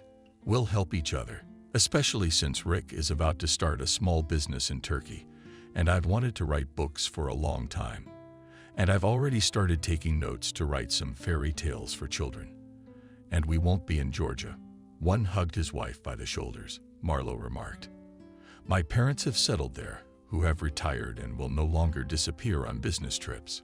My uncle lives there, who, despite his age, will be happy to babysit his grandson.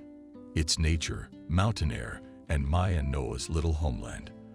The conversation between Otis and Marlowe continued for several more hours. With each new remark, the attitude towards Rick changed for the better. But Stephen still feared for his daughter's feelings. He suggested they draw up a prenuptial agreement, which the young parents agreed to. And Rick also offered to write a receipt that he would return the money to his wife's father. By the end of the day, the younger Otis children returned and were happy to see their sister and nephew. And little Molly was even glad to see Rick, not understanding why Christopher was staring at Nancy Marlowe's husband like that. Realizing that it was necessary to explain himself to his wife's brother as well, took him to the dining room and there told him everything he thought necessary.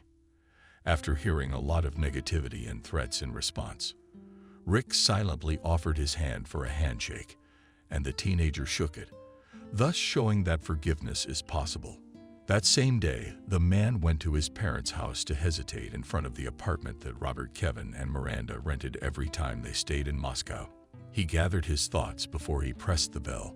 The door was opened by his father, and he silently disappeared into the gloom of the apartment. Rick crossed the threshold, closed the door, and followed his father. There in one of the rooms, his parents were already waiting for him. There were no hugs, caresses, and kisses from his mom, which made the young man very sad. Looking at his mother, who was crying, turning away from her son, Rick realized that she was fighting her desire to hug him. Appearing, Robert interrupted the silence. Kevin, Ivik, and to you, hello, father. Don't you dare call me that. Order's cold tone pronounced Daddy Rick. After what you have done, you are not my son. Robert pleaded with the young man's mother. You can't do that. He's the only one. No, Miranda contradicted Robert's wife. You can't leave your wife in a foreign country on her honeymoon. You can't steal money. You can't leave your parents. You can't disappear without giving any news. And who did that? Who violated? You can't do that much. But that's our ex-son. Father, I realize I'm to blame. Don't you understand anything? Robert Kevin cut off his son's sentence in mid-sentence. You're not just to blame. Rick, you've dishonored me, my mother, my wife, and subsequently your son. I didn't mean to. As the Marlowe couple's son fell to his knees and began to sob, I wasn't thinking about what I was doing. I wanted to sort out my financial difficulties and start a new life. I thought I didn't love my wife, but I was wrong. I didn't know Nancy was pregnant. God, I didn't know anything. I didn't even realize the consequences. Son came up to Rick's mother and put her arm around his shoulders. There in the foreign land, I felt like I was king of the world. In my life began a new chapter, continued to confess to his parents Rick. But once the realization came that money still had to be made, and I was so smart there, I wasn't the only one who realized I had done something stupid. And when came the realization that I missed Nancy and my parents, I began to think how to reappear in your lives and how to ask for forgiveness. It should ask first of all from my wife. In a calm voice, said Robert Kevin Ivik, who silently listened to the speech of his son. If she can forgive, then the others will try. I have already forgiven, said Miranda, wiping away her tears. You're my son, for what it's worth. And Camille has forgiven me. Rick said quietly, even though I don't deserve it. She's a good woman, a wonderful mother, and as you can see, a wise wife. Praised his daughter-in-law, the young man's father. She should be memorialized. After all you've done, she was able to forgive you. I agree. Raising his eyes to his father, Rick said, I'll try to get your respect back. I know it's gonna be hard. We'll see, the man said conciliatingly. Now tell me, what are your plans with Nancy? The next conversation with my parents took place in a more cozy family atmosphere. They sat on the sofa, and the son in the armchair opposite them. They talked about various things, but the main topic was Rick's life in Turkey and his successes. His parents asked him about his job, his family, and his future plans. He was happy to answer their questions and share his plans. A young man, and told them about their solid dreams and goals. Both Robert, Kevin, and Miranda were happy to hear about it. They supported him in all his endeavors and promised to help if needed. At the end of the conversation, the parents wished their son good luck and said they would always be there to help him. After the heart-to-heart talk with his parents, it was as if a stone had been removed from Rick's heart. Still, how important it is to be close to your parents. It's like you're incomplete without them, he thought on the way back to his hotel. After a couple of days, Rick had to return to Turkey to settle things, start a business with a friend, quit the hotel, rent an apartment, landlord, and send his things to Moscow. Marlowe himself moved into the hotel for the days when his presence was needed to organize the startup and initial tracking of the business. All the while, Rick missed his family madly. He was on the phone with, and many times a day, always via video call. He wanted to see both his son and his wife. Nancy, for her part, was looking for the right house for them, constantly sending options to her husband and discussing different purchase offers with her parents. Since Rick had to stay longer, he sent his wife a power of attorney to purchase the property. I drove with my father to Tbilisi to buy the dream house, leaving my son in the care of his grandmother. The cab stopped near a red brick fence, behind which you can see a house of light stone, decorated with a mosaic of multicolored from posts, which glistened in the sun and shimmered with all the colors of the rainbow. Relaxing with the driver, Nancy and her father walked to the wicket beyond which awaited them the dream house they had purchased, which still had yet to be furnished, as Stephen had not yet seen the interior decoration. The daughter had decided to show her father just after the deal was done what was in her house. The first thing the man noted was that the lot was surrounded by green hills, and in the courtyard, vines were tightly intertwined with metal structures, creating several conversations in which it would be nice to hide from the sun on a hot summer day. "Stephen, what a beautiful house. You've already seen it in pictures, haven't you?" Nancy laughed. "We've driven by it. You've looked at it a few times." "Oh, my darling. It's one thing to look at a photo and speed past it." The man smirked and took a seat on a bench in one of the great conversations. "It's another to experience this atmosphere amongst the beauty in such a distinctive country." "I agree with that. Dad, let's go inside. The view from the living room window is amazing." "Come on, you intrigue me." And father and daughter started toward the house, following the paving stones across the spacious yard. Nancy was talking nonstop about the plants growing on the property, but Stephen's attention was attracted by a small fountain, which was located in one corner of the grand palace. Stopping at it, the man listened to the book murmur, "The tea of water that gave peace and coolness." Turning toward the house, Otis saw that Camille had opened the dark wood front door with an intricately patterned door, above which hung a large wrought iron lantern. As he approached the house, he noticed two large cypress trees standing like guards on either side of the entrance, guarding the peace and comfort of the house's occupants. Inside the house, there was plenty of space and light. The large windows were decorated with carved wooden shutters. The walls were sewn with wooden panels, and the floors were laid with noble wood, which gave the building the atmosphere of an old castle with a long history. In the living room, which was the center of the first floor, there was a large fireplace made of natural stone. There were comfortable armchairs and sofas where you could relax after a long day or warm yourself on cold winter evenings. The windows near the fireplace overlooked the backyard, where a large garden with fruit trees and vineyards. Along the paths leading to the garden were wooden benches, inviting you to relax and enjoy the beauty of the surrounding nature. The house was full of light and warmth, spacious and cozy. It reminded of the traditions and customs of ancient Georgia, filling the hearts of Nancy and Stephen with the joy of harmony and hope for the marital happiness that awaited Rick and Noah. Within these walls, the daughter exclaimed with wonder at Stephen, "It's really beautiful. It's a view you just sit back and enjoy. And the whole day is not an evening." And the satisfied Nancy plumped down in the chair and offered to sit in the neighboring chair. When I saw these landscapes that opened from the windows of the house, I was even stronger in the decision to buy it. Did Rick see it for himself? No, I whispered cryptically. I haven't even shown him a picture, in case he does not like it.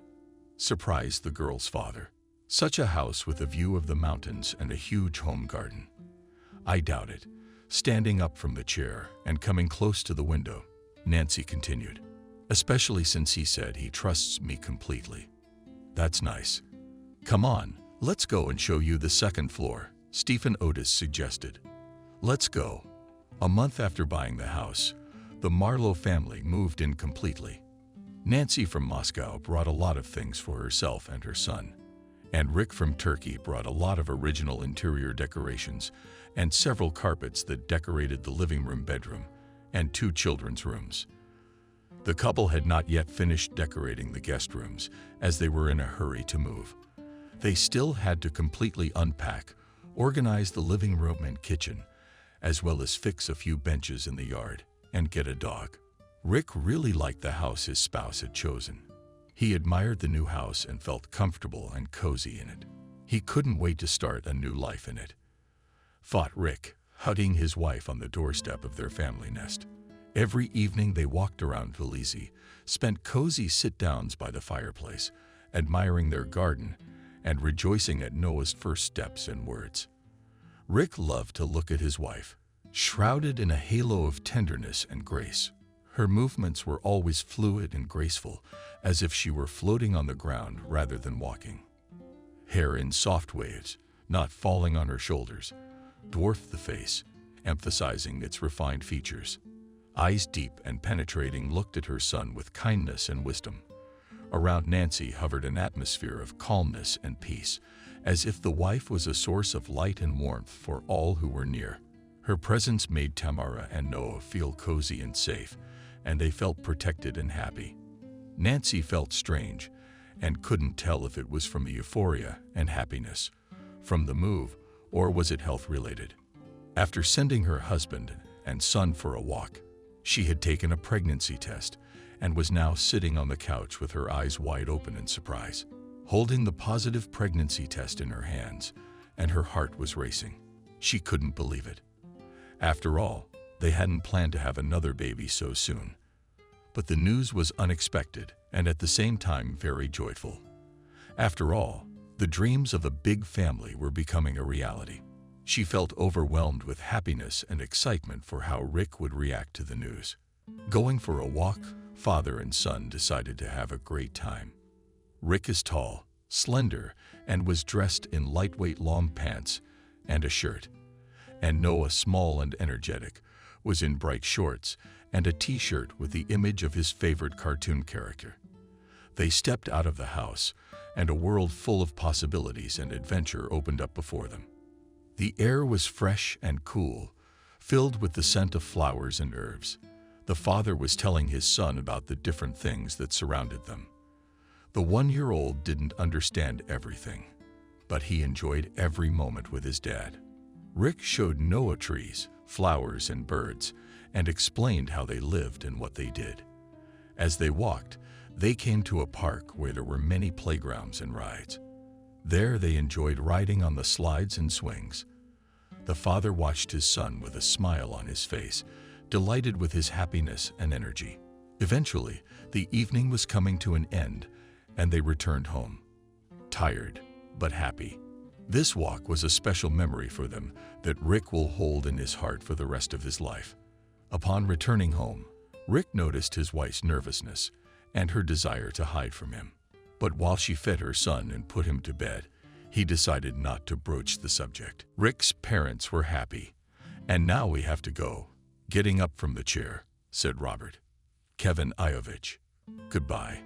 "Goodbye." Dad and Mom said goodbye. Nancy, escorting her husband's parents to the door. Rick escorted the guests out. Coming. Called back the spouse from the kitchen on New Year's Eve. All Otis and Senior Marlowe came over for the holiday-long weekend, Colleen and Rick. They decorated a large Christmas tree in the backyard with colorful balls, garland, and tinsel. On top of it was a bright star that sparkled against the dark sky. The tree was decorated with great taste and love. Each element of decoration was carefully selected and harmoniously combined with the rest. The balls were of different sizes and colors, from small, silver to large golden garlands glowed with multicolored lights, creating an atmosphere of festivity and magic. The meeting of the new year was stormy and joyful. Everyone was happy. Everyone was playing and wanted to rest not only their bodies but also their souls, which they did very well. 3 months after the new year, the first cry of Ettore Marlowe, whom her parents were waiting for, was heard in the Tbilisi maternity hospital. They had long ago decorated the second nursery, decorating it in a delicate pink light. Fairy tale characters and beautiful flowers were drawn on the walls. In the corner of the room stood a small white crib decorated with lace and boughs. Next to the crib was a nightstand, on which there were soft toys and rattles. The floor was covered with a fluffy carpet so that the baby could crawl and play on it in the future, and on the window hung curtains of transparent fabric, through which the sunlight penetrated, making the room even more cozy. When night came, the stars lit up the dark sky. The young family gathered around the cradle of their newborn baby. They looked at him with love and tenderness, as if he were the most precious treasure in the world. As they lifted little Noah up and introduced him to his sister, Nancy, and Rick could not be overjoyed at their happiness. The room was quiet, with only the sleeping baby's quiet breathing barely audible to the young parents.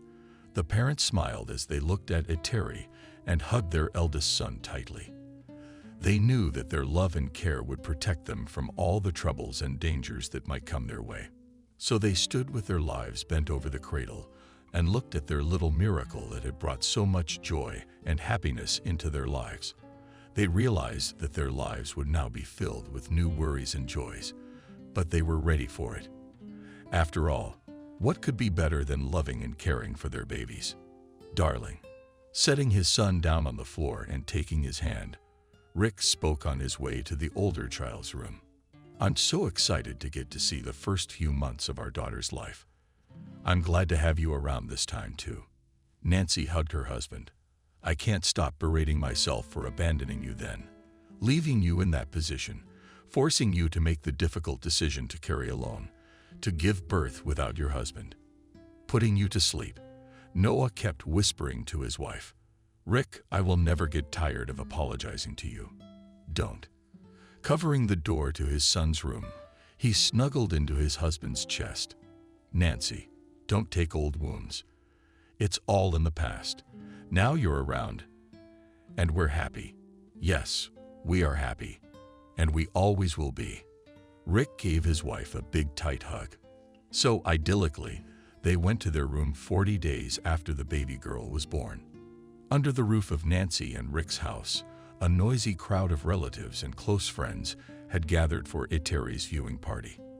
The girl's parents invited all their near and dear ones to share the joy and show off their dark-haired and black-eyed and beautiful baby girl. The living room was decorated with balloons and garlands. Soft, quiet music was playing in the background, and a rich table was set in the center with vases of flowers in addition to food. Next to the fireplace was the small round crib where Terry also slept, snug in a soft blanket tied by her grandmother, Adriana. The guests approached the crib quietly, almost silently, to look at the baby and wish her health and happiness. They each brought a gift of a toy, clothes, books, or money. Nancy and Rick were happy to have such a celebration to share their joy with their loved ones and create memories that would be cherished for a lifetime. Thus began a new, but by no means the last chapter in the life of Nancy, Rick, Noah, and Ettore. The young couple's dream of a large family didn't remain just a dream. 7 children were born into their family. Rick worked tirelessly, developing Turkish business and opening branches in Russia. Nancy wrote fairy tales for children, which were so well liked by one publishing house that it signed a contract with her and began to publish them in impressive editions. The children grew up to the delight of their parents.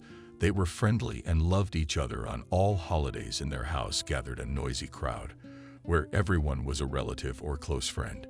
Each year, the number of people invited grew. Christopher got married, grew older. Molly changed boyfriends often, looking for her man. Lisa married and had 2 children. And Stephen and Adriana Otis unexpectedly had John. And all of them, the friendly Marlowe family, was always a pleasure to have in our home. Subscribe and click the bell. Chapter 1. The year 2065 has proven to be rich in interesting scientific inventions for the general public. Young Dr. Michael Holliday is inspired by his invention today. Ethan, our invention is going to make us a fortune. I've already figured out how we're going to monetize it, said he inspirationally to his older colleague. Michael, you're still very young and promising. We should think 10 times before we publicize our achievements. We invent with good intentions. If our invention falls into the hands of unscrupulous people, it becomes dangerous. Don't rush into monetization, said a senior colleague. Ethan, how long can you and I stand on the sidelines of life, as if we are observers? It's time to dispel the myth that scientists are people who live in their own narrow world, that everything human is alien to us. You, for example, how long are you willing to put up with your wife's reproaches? While you are here thinking about good intentions and earns a lot of money, organizing leisure activities for rich companies, young and beautiful girls. You, of course, forgive me for my frankness on you, do not notice how long she has long put you in nothing. And all because of the fact that you have little money compared to her. You cannot at the right moment bang your fist on the table and put her in her place. It's time to end it, said Michael, inspired. No, Michael, I think of people first. Not then. You and I are morally responsible for our inventions. If someone breaks their fate, how do we live with that? How do we look civilization in the eye? Ethan said, wiping his glasses. Ethan, you're a golden man, but you're not practical. It's up to you. I've offered my solution. If you don't want to reap the fruits of your labor, it's your decision. I think I'll take the risk of realizing my grandiose plan. Don't complain later that I didn't give you enough. A couple of hours later, Michael was already talking passionately about his invention and his wife. Unlike his old colleague, his wife Adriana, knowing Kim, accepted his idea to get rich with joy. Michael, can you at least tell me what invention is the reason why you can't make a deal with this man? She asked. When the couple was daydreaming about the near future, we invented a method that helps any person to change his appearance to that of any other person. For example, any person can come to us and in a couple of hours become indistinguishable copies of their favorite star, said Michael. Is it makeup? Grinned we all know. Kina is not makeup, it's last century. We use a high-tech material that is no different from human skin. It won't wash off, it won't burn, it won't freeze. Nothing will happen. Even if someone takes a fist to the face, their face doesn't lose its beauty and integrity.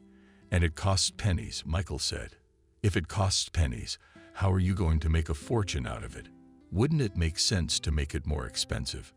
Adriana asked. You have to think 3 steps ahead. Get a new look. There's more to it than that. But people don't need to know all the secrets at once.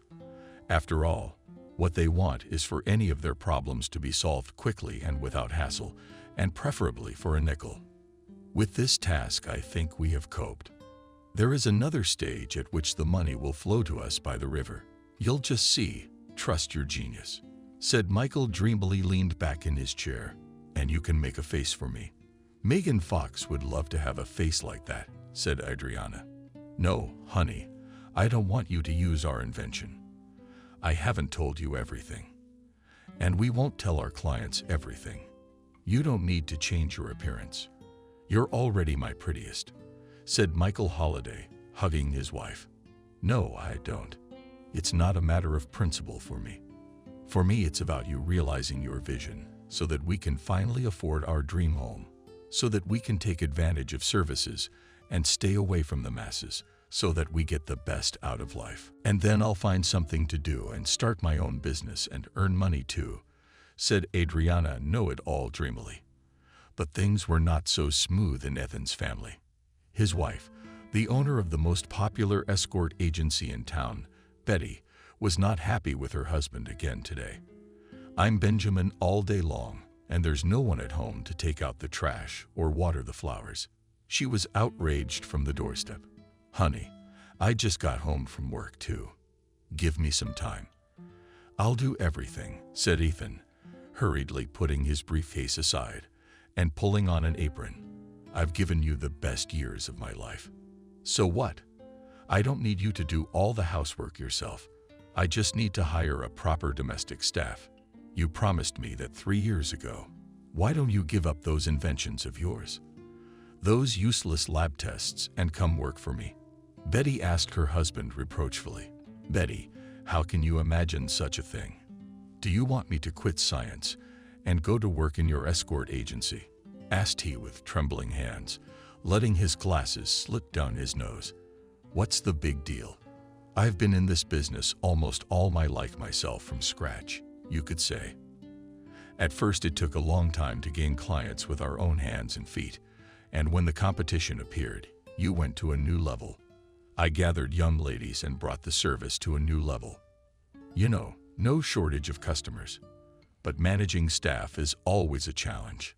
We need someone who knows how to get my girls out of unplanned situations. It's no big deal.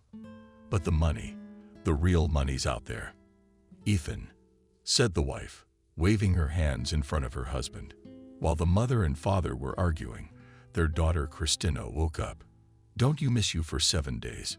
said she, hurriedly rolling her pink suitcase out into the hallway and dousing herself. "Where is she going when she has a session coming up?" asked Ethan to his wife with surprise. The wife shrugged her shoulders. "But folks, how much do you need to explain? A tourist guide's job is like that. I have to pay for the trips, I have to run a little more. I'll buy myself a sports car, and then I'll catch up on my studies. Or should I just leave it now?" "Will you buy me a car?" asked her daughter, putting aside her red stilettos. "That's a question for your father. Dad, you explain to your daughter. Her peers are driving the best cars. Only yours is still driving a 5-year-old Porsche Cayenne." The wife turned the tables on her husband again. Ethan couldn't find anything to say but shook his head. Meanwhile, the daughter was already getting into the car of an elderly millionaire who had booked it from the evening and was waiting for her at the entrance. Chapter 2. "Kathy, you would at least sneak into the room all day long lying, without taking her eyes off the phone," threateningly said the mother to her daughter. But to moms, it would quickly turn into a mess anyway. "So what? Look at her shameless mess. She says so the point is to never be a mess." "But you're a girl." Mother was indignant. "That's right, I am a girl," Kathy said, and stared dreamily out the window. The mother looked at her daughter and noticed something suspicious. "Okay, stop. Sit down," she said, and sat down on the edge of the bed. "Are you in love?" she asked. "Why is it noticeable?" asked Kathy playfully. "Actually, he's so cool at home. Look how cool he is," she said, and turned the phone to her mother. Clara saw on the screen pictures of a handsome guy in a brightly colored jacket. She started flipping through the pictures one by one. Here he is in the pool with a cocktail in his hands. Here he is riding over the country town on his flying car. And here he is surrounded by some girls. "Kathy, but he's a bit of a slacker," Mother said. "And that's because he can afford it." "You read his last names," Kathy said, not hiding a blissful smile. "Benjamin Chesterton. So what does that make him? Is this the son of the Chesterton everyone's talking about?" The mother asked and rounded her eyes.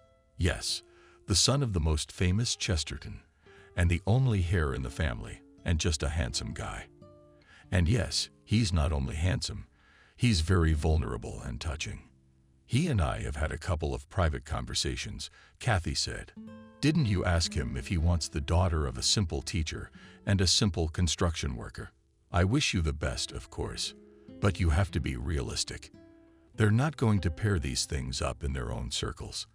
The difference with ordinary people. It will be painful for you to realize it later," she said and sighed heavily. Mom, if a woman has a trump card in her hands, it doesn't matter what her background is or what her chosen one wants. I know how to win Benjamin for life, said Kathy, and stretched blissfully again. A spell. That's the kind of thing that can get you in trouble. We've been down that road before. Well, when we were young, of course. Maybe you should just focus on your studies. Are you gonna have a lot of boyfriends? And let's be realistic about what you can do. You're smart, but you're average looking. There's no need for illusions, said Clara. That's what I mean. I'm average looking, but technology is not standing still. This issue is easily solved. Since you've already learned the whole truth, I'll warn you in confidence. If I come home the other day dressed as famous singer neighbor Alba, please don't faint with your father. It's normal now. You go to a clinic, and in a day you're transformed into any star. Then you have all the cards in your hand. You go about your life with confident steps and conquer all heights. And even Benjamin Chesterton, Kathy said. What, are you the one who's going to change your looks or something? Do you know it's not healthy? Asked the mother. All this stuff about body transformations is made up by envious people. They want people to still torture themselves by going to gyms, beauticians, buying cosmetics, and everything else. It's all a huge amount of money and time. There's 1 million people involved in the process. It's their bread.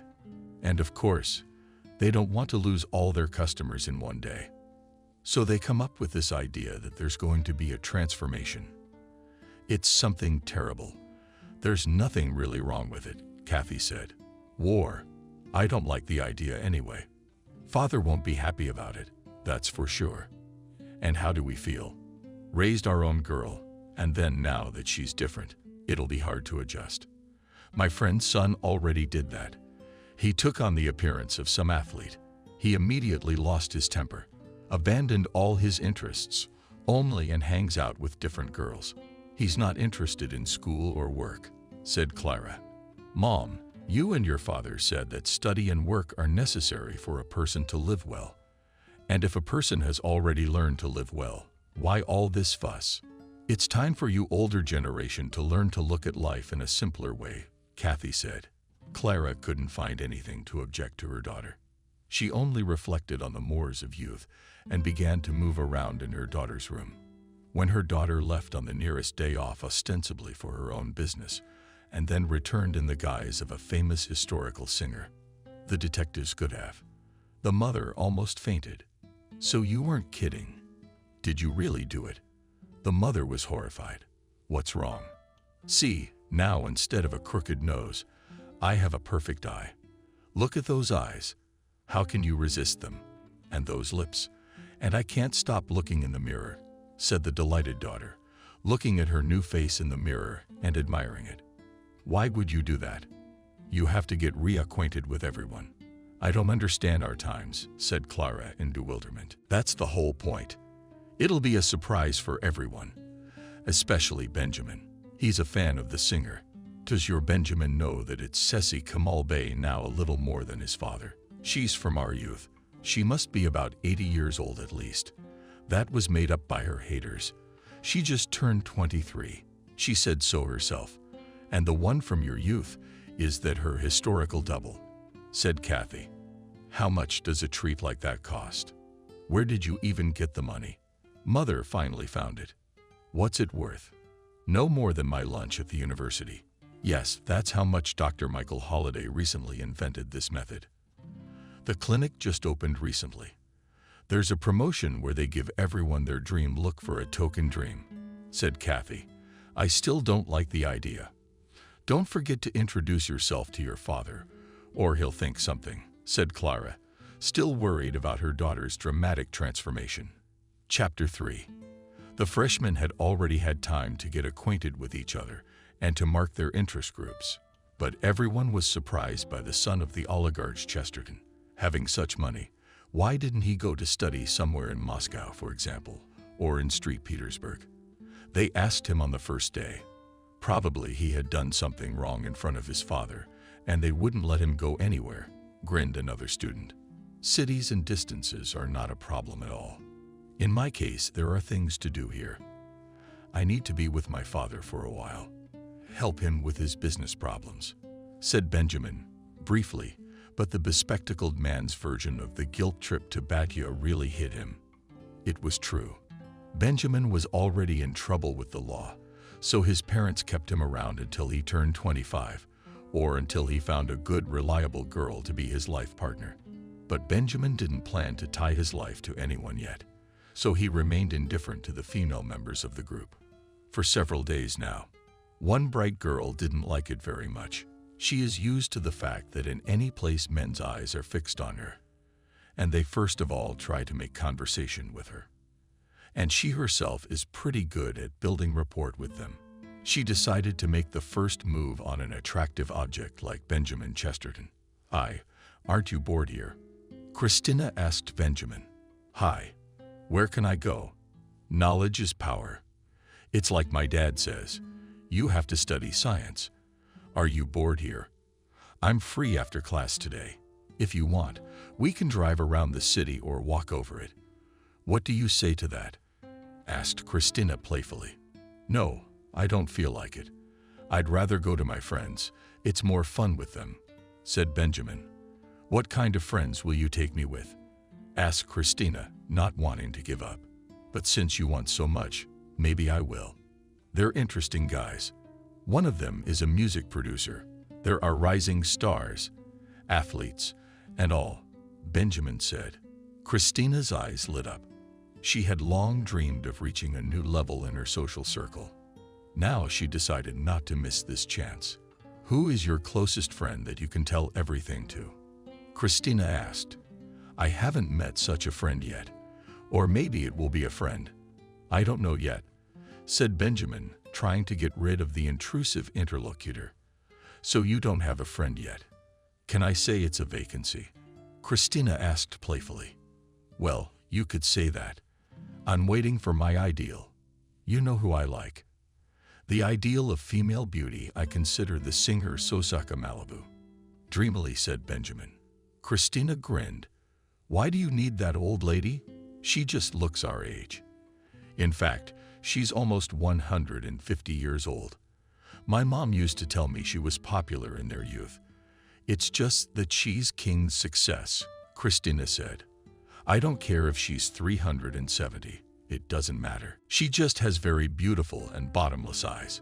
When you look into those eyes, you forget about everything in the world. But that's the kind of friend I'd like to have around me. At least I can dream about it.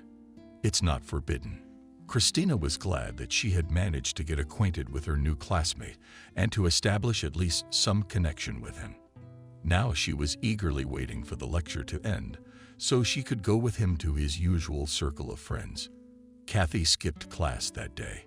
Instead of university, she headed to the mall in search of clothes. She ran from one boutique to another, trying to find something that more or less fit. The singer's outfits could surprise her lover, then she should do it extravagantly, she decided. Let it be just in time for him to miss her tonight. Maybe he'd still care. And tomorrow she would appear in front of him and his dream come true. At the party among Benjamin's friends, Christina behaved in a relaxed manner. She had watched from childhood how her mother knew how to guess men's whims and train girls to get their way. At home, she would tell her daughter, "You need to become an important specialist and not to have to watch men's hands and depend on their moods. This kind of bread, though it may taste good, is not good for you." Christina strove to live up to her mother's expectations, but some other force led her in a different direction. In her early teens, she was already close enough to fellow students. They had friends who were already working. They were generous, if a girl gives her attention. So Christina was quietly drawn into her mother's line of work, only through another firm. There she was also advised that she could cleverly cipher her occupation, moonlighting as a tourist guide. The mother was pleased that the daughter was taking a different path. The daughter was pleased that she was now independent of her parents and was making decent money on her own. So it was not difficult for her to unravel Benjamin and make him feel at ease. At the same time, she managed to figure out the mood of his inner circle. Everybody's out. Our esteemed friend Benjamin is entering adulthood. He is now a student, and on this occasion, he must be introduced today. Well, Benjamin, we'll order champagne for everyone. One of his friends approached him. No, on the contrary, it is you who should congratulate him and give him a party. I understand Benjamin spoils everyone at every party. Christina answered for him. Before Benjamin becomes an adult, he's already got a collar around his neck. What's next? He's gonna get under his heel, ask his girlfriend for permission. Guys, we're losing our friend, said the friend, and the crowd erupted in laughter. Benjamin did not understand this move of Christina. He looked at her with bewilderment, but he lived and quickly stroked the situation. You can't tame the mice, it's good for them. If someone doesn't like it, he's just jealous of himself. Inexperienced in life. Benjamin concluded that Christina is a sophisticated girl ready to stand up for him. From that moment on, he was in awe of her. For the rest of the evening, he did not leave her side. They sweetly and bravely put in place all friends who dared to say something to them. When it was time to go home, Christina asked Benjamin to walk her home. He put her in his flying car, and they drove through the night sky of the sleeping city. Benjamin, you're a magician. I'm so impressed with tonight. I guess I'd like to thank you for that gift, she said. When did you land at the girl's house? Come on, there's no need for anything, Benjamin said, embarrassed. But you didn't even ask what it was about. Maybe you can guess, said Christina playfully. Well, a kiss, I guess, said Benjamin, slightly embarrassed. No, my kisses are not a gift for you, but something to take for granted. You'll see my present one of these days. I probably won't make it the day after tomorrow, but the day after that I definitely will, Christina said, lastly, and reproached from the automobile. Chapter 4. A couple of days later, Benjamin was stunned to see the heroine of his fantasies at the entrance to the building of his university. His feet carried him to meet her. Girl, I haven't seen you around here before, he said to me, averting his eyes from Kathy and her new appearance. Kathy almost fainted with happiness. Yeah, I've seen you a couple times before. My name's Kathy, by the way. Shall we get acquainted? She held out her hand. While Benjamin sang her praises, they went to the auditorium together. When he found out that the girl looks just like his favorite singer and is also his tomb, he was happy. So you are here. Let's sit together on the last desk. I don't know anything about this higher math, said Benjamin. I'm all for it, but don't worry. I always got straight A's in algebra for higher math. Pulled you through, said Kathy. Finished. The first couple got a call on Benjamin's cell phone. Benjamin, hi. I promised you a surprise. Well, it's ready. Just come out to the courtyard. I want you to see it first, said Christina in a happy voice. I'm sorry. I'm just gonna step out for a few minutes. My friend's name is there, by the way, also from our group. Her name is Christina, said Benjamin and hurried to meet her. Kathy felt a pang of jealousy in her heart for the first time, but she didn't realize that this was just the beginning. Meanwhile, Benjamin was stunned to see for the second time today a second girl who looked exactly like his favorite singer in the courtyard of the university. So that's over the top. How did you manage to transform so much? Asked. Let that be my little secret. We women have a lot of secrets. You don't need to know about them. Do you even like the way I look now? Christina asked. Yes, I like it a lot. But there's one thing. There's another girl from our group who looks just like you. So it's like you're one egg. You're twins, and so it's really cool. Cool. Yeah, trust me, cool, said Benjamin, showing his approval. Christina was immediately alert. Who dared to beat her? When she came to the audience and saw Kathy, she immediately realized who her main rivals were. The others in the audience were not surprised at the resemblance. Each of them has already heard or even seen how people change their appearance beyond recognition. The beauty industry helps them in this. However, such a quick, effective solution as Michael Holiday was the first time, and few people knew about it. Listen, girls, you look like sisters. You even have the same height and equipment. How are we going to tell you apart? Surprise one of the girls in the group at recess. In my opinion, by manners, said a smart guy with glasses named Gleb. Looks are nothing. But intelligence determines everything, he added, to somehow save himself from Christina's perplexed look. It's easy to tell us apart. The one next to Benjamin is me, Kathy. And if Benjamin is not around, it will be Christina, said Kathy. The crowd laughed. But Christina could see that she had accepted the challenge and was now ready to fight to the last bullet. Chapter 5. Benjamin, as usual, was relaxing in a nightclub, surrounded by his friends.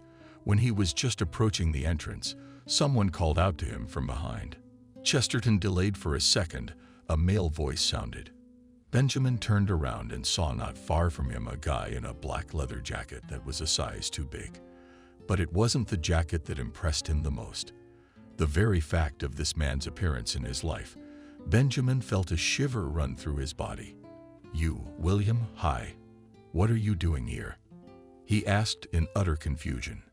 Rule could barely keep his gaze on his face. Boys, his eyes darted rough scars all over William's face. Such fates. And you thought I was rotting in a hospital bed. Wrong if I thought that. I found my strength and survived, and now I intend to achieve my own. By all means, William said. Benjamin's eyes flashed back to the events of 3 years ago. William was his best friend. They had gone to programming school together. William had shown great promise. Even at that time, he was already taking orders from time to time and earning good money. There were never any secrets or disagreements between him and Benjamin. Benjamin, meanwhile, often went with his father to his office, where he gave instructions to his managers. Everything must have a financial component, otherwise our actions are immoral, he used to say in order to motivate his employees. As a teenager, Benjamin took these words too literally. In addition, the story of his friend William, who was already earning his own money, made him think about his own source of income. "Dad, I want to go into business like you and make a lot of money." "How did you tell your dad? What's the problem?" "I'm very happy that my son is so strongly motivated. All you have to do is find a field, and I'll help in any way I can," his father assured him at the time. Benjamin relied entirely on William in this matter. He conveyed his father's intentions to support their endeavor. William shrugged his shoulders and said that for the time being he intended to support himself as a teenager, and that he would only start thinking about his own business after he had received a higher education. But the idea of having his own income did not give Benjamin any rest when he came up with a plan on his own. It was a software development in the banking sphere, which Benjamin learned about in some other country. William immediately understood the idea and wrote the program. Benjamin started to implement it. He gathered a team and started to earn the first money, until unscrupulous people laid their eyes on their business. William noticed it right away and said, "You should tell your father that we are being persecuted and want to take away our business. If the bandits find out whose son we are, they'll leave us alone. This way they think we're just young guys who decided to take off on our own. So for some reason, I wasn't gonna listen to my friend. Don't worry about it. In business, it's normal to get in trouble. I've seen my father deal with these things all my life. He doesn't complain to anyone. He talks to everyone and solves everything himself. I have to learn to be independent too," she said.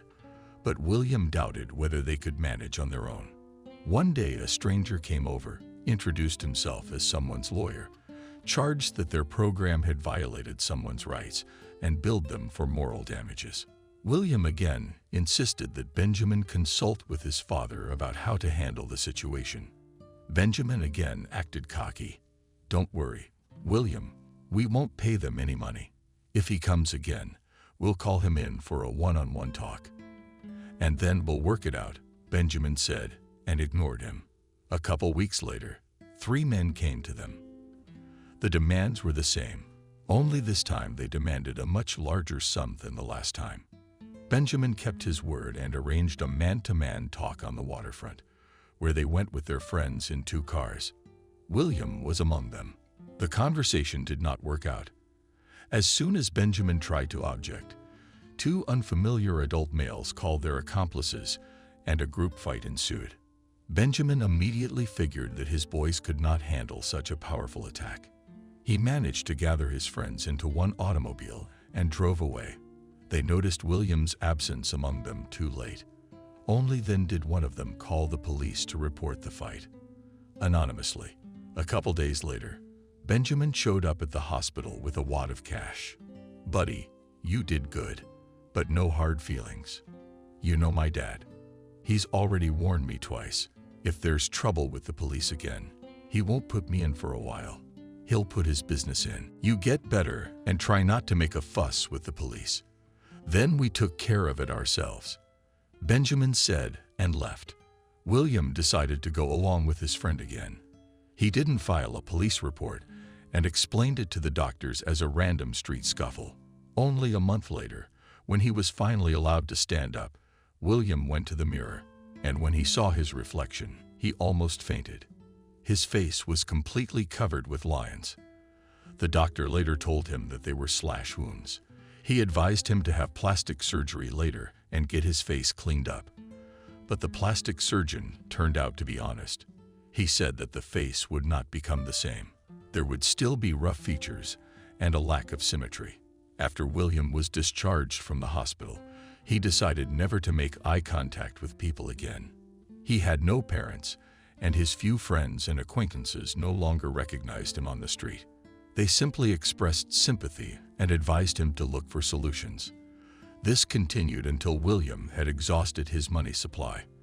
And then he decided to start a new life by all means. So he first sent his resume with a photo of himself before the tragic events. He was approved and called in for his interview. But as soon as the girl from the personnel department saw the guy with a disfigured face, she hurried to finish the interview as quickly as possible. Out of politeness, she promised that William would be contacted soon, but no call was made. At the next interview, a girl of William's age was also caught. When it was William's turn and he crossed the threshold of the office, she screamed with fright and was about to call William's security. He had to urgently apologize and removed himself from the office. In the future, he began to send resumes without a photo, but indicated that he had defects in appearance. However, no one responded to his resumes anymore. William guessed why.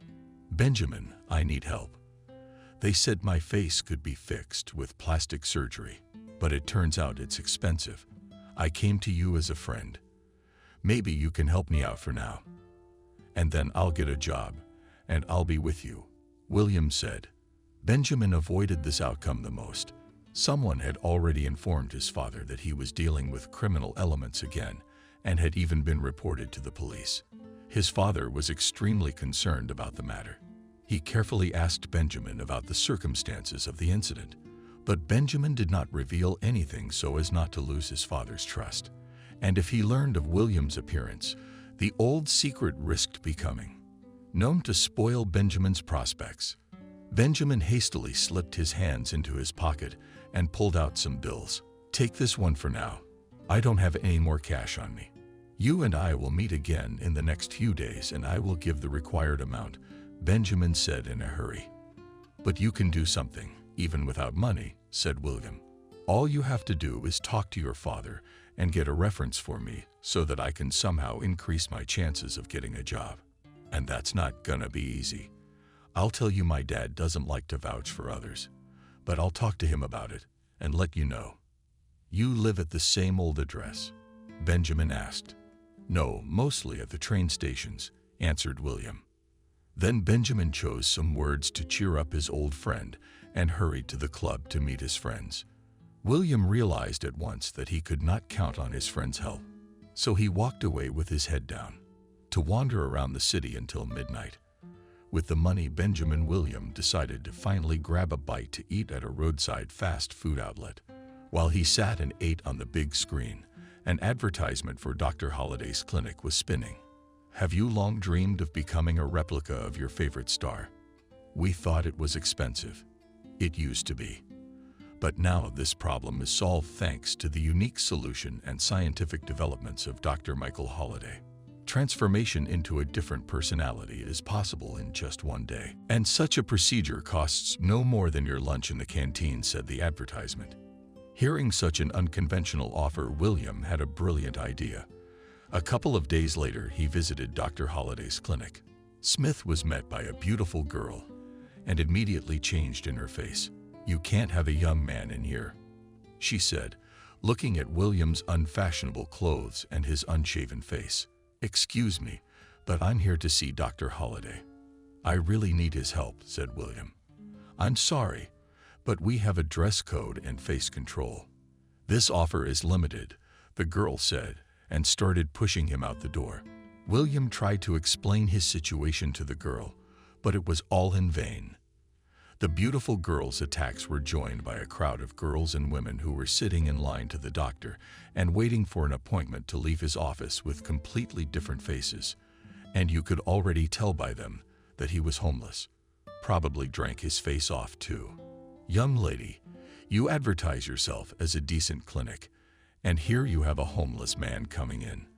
What kind of disrespect for your customers?" said one of them. "But I have that case where my natural appearance is 5 minutes away from unpleasantness." William tried to explain, but no one was going to take in what he was saying. After a few minutes of arguing, with his head down, William left the clinic. His last hope now lay in Benjamin's conscience, but the latter seemed to forget his promise in a moment, engaging the two beauties of his dreams with his attention. Chapter 6.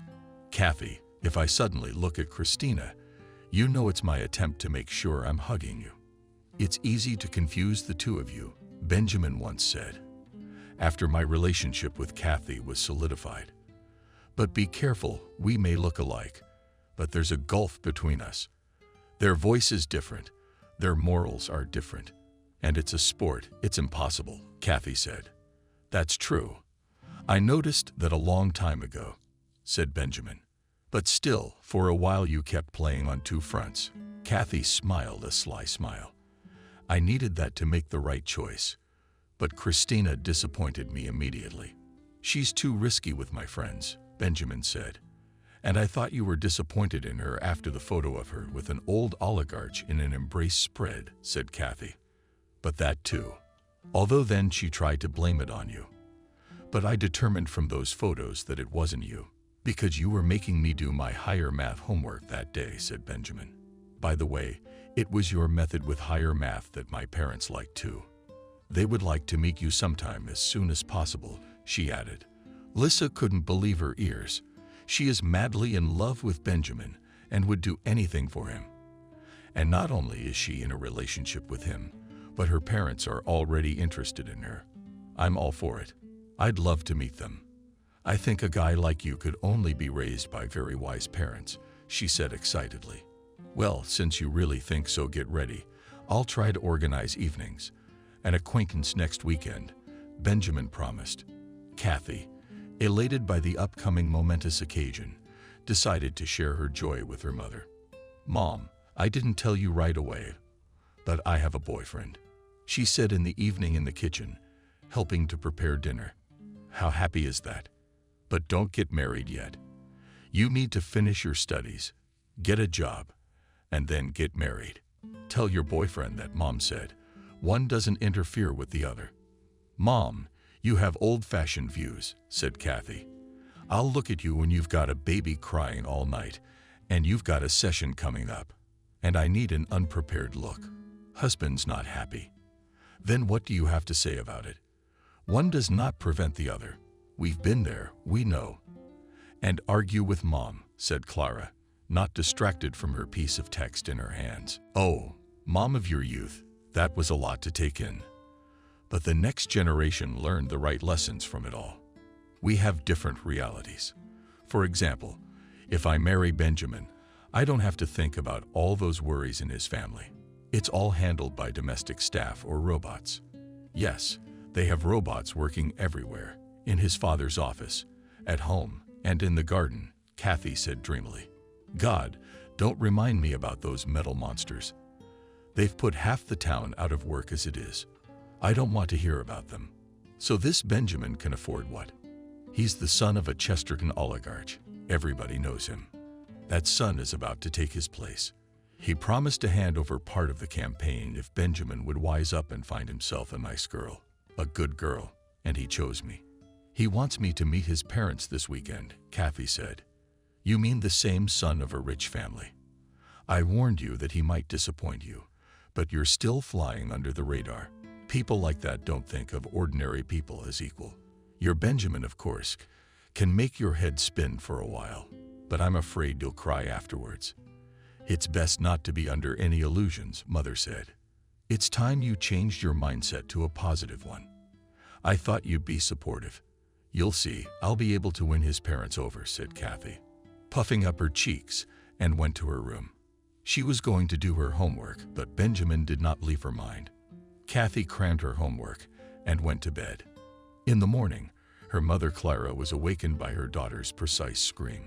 She ran out of the bedroom and headed to her daughter's room. Kathy stood in front of the mirror with her hands covering her face and continued to scream. What's wrong? What's with all the screaming?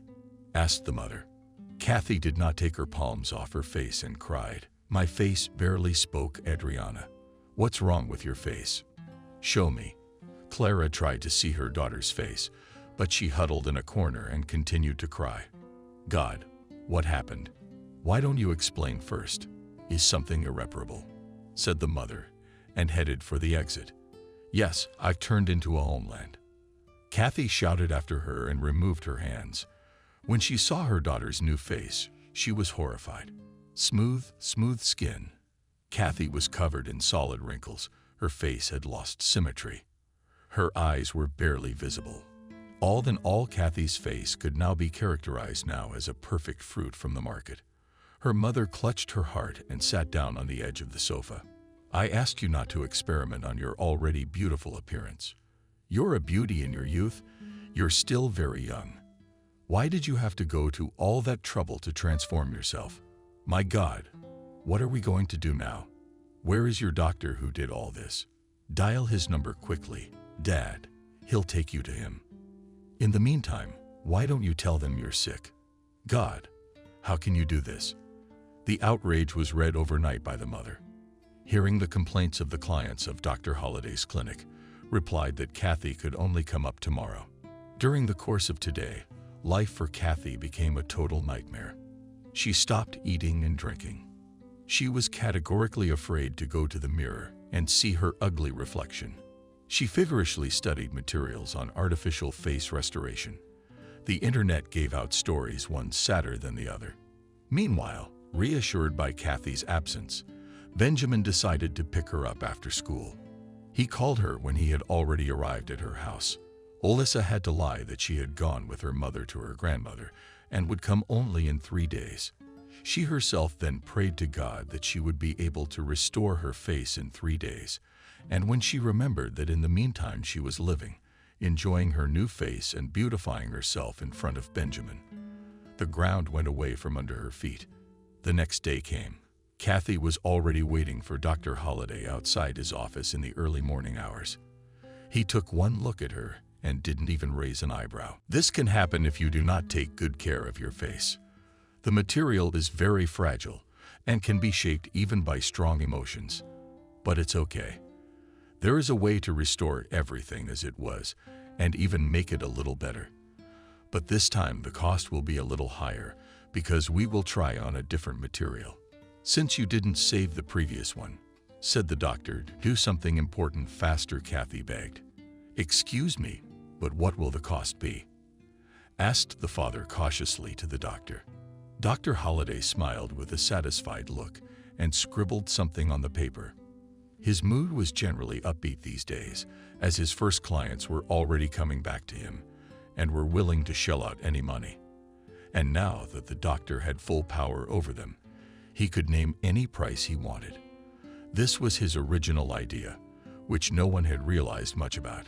If he had set an initially high price, like other inventors, no one would have come to him. And for symbolic pennies came a lot of young girls and boys who wanted to become like anyone but themselves. Now these young people make up the entire line that crowds around his office. True, they all cover their faces with masks and other ways. To refuse the services of the doctor now. They do not have the opportunity because to eliminate the sharply appeared wrinkle can also only himself, so to speak, the antidote. He also has a unique one. Seeing the prescribed price, Liam sat down on the chair and grasped his heart. Doctor, are you sure your procedure costs that much? Even the rich can't afford it. Well, that's one way of putting it. A man's face is at stake, and a man's face is an indication of his essence. You can go without my procedures, but then you will have to gradually get used to the new reality, said the doctor with a smile, looking at the wrinkles on Kathy's face. This is outrageous. It looks like a fraud. You can't do this. What will happen to my daughter's face? Obviously, she can't go out in public like that now. But this amount of money, it's completely out of our family's reach, the father said indignantly. But no one is rushing you. You can wait until you have saved up the necessary amount. Some people take out loans as an alternative. Well, and if even that does not suit you, then there is only the service of a psychologist, so that your daughter learns to live with her new face. By the way, I can recommend a great therapist. She's in the building next door. Here's her card, the doctor said, and held out his wife Adriana's business card. Kathy and her father left the doctor's office as if they had been dipped in water. If on the way to the doctor's office her father had still reprimanded his daughter for experimenting with her appearance, now he was worried about her. And the doctor's approach caused a wave of anger in him. And at home he was already telling Clara, with great indignation, about the exorbitant cost of the new procedure. It's unthinkable. We wouldn't have that much money, even if we sold the apartment and had to beg, said Clara. What kind of nonsense is that? We won't sell the apartment under any circumstances, resented Liam. Well, what to do with your daughter's face now? Don't you feel sorry for her? How will she show her face in public now? Moreover, she was in a relationship with her boyfriend, the mother said. Let her sit in the corner and think about what to do next. I have no options, the father said, and then went to his room. Kathy sat silently with her hands over her face. Her mother approached her and asked her to show her face again, to see into her daughter's face. She was horrified again. It would only take Holiday to restore Kathy's former beauty. Chapter 7. Dr. Michael Holiday is today enjoying life in the huge house he bought recently. His wife, meanwhile, has returned from shopping satisfied and in a good mood. Adriana, do you think my parents would like our house? He asked thoughtfully. I don't know why you'd ask that. You're not going to bring them to our house, said his wife wearily. What do you mean? Bring it? They're my parents.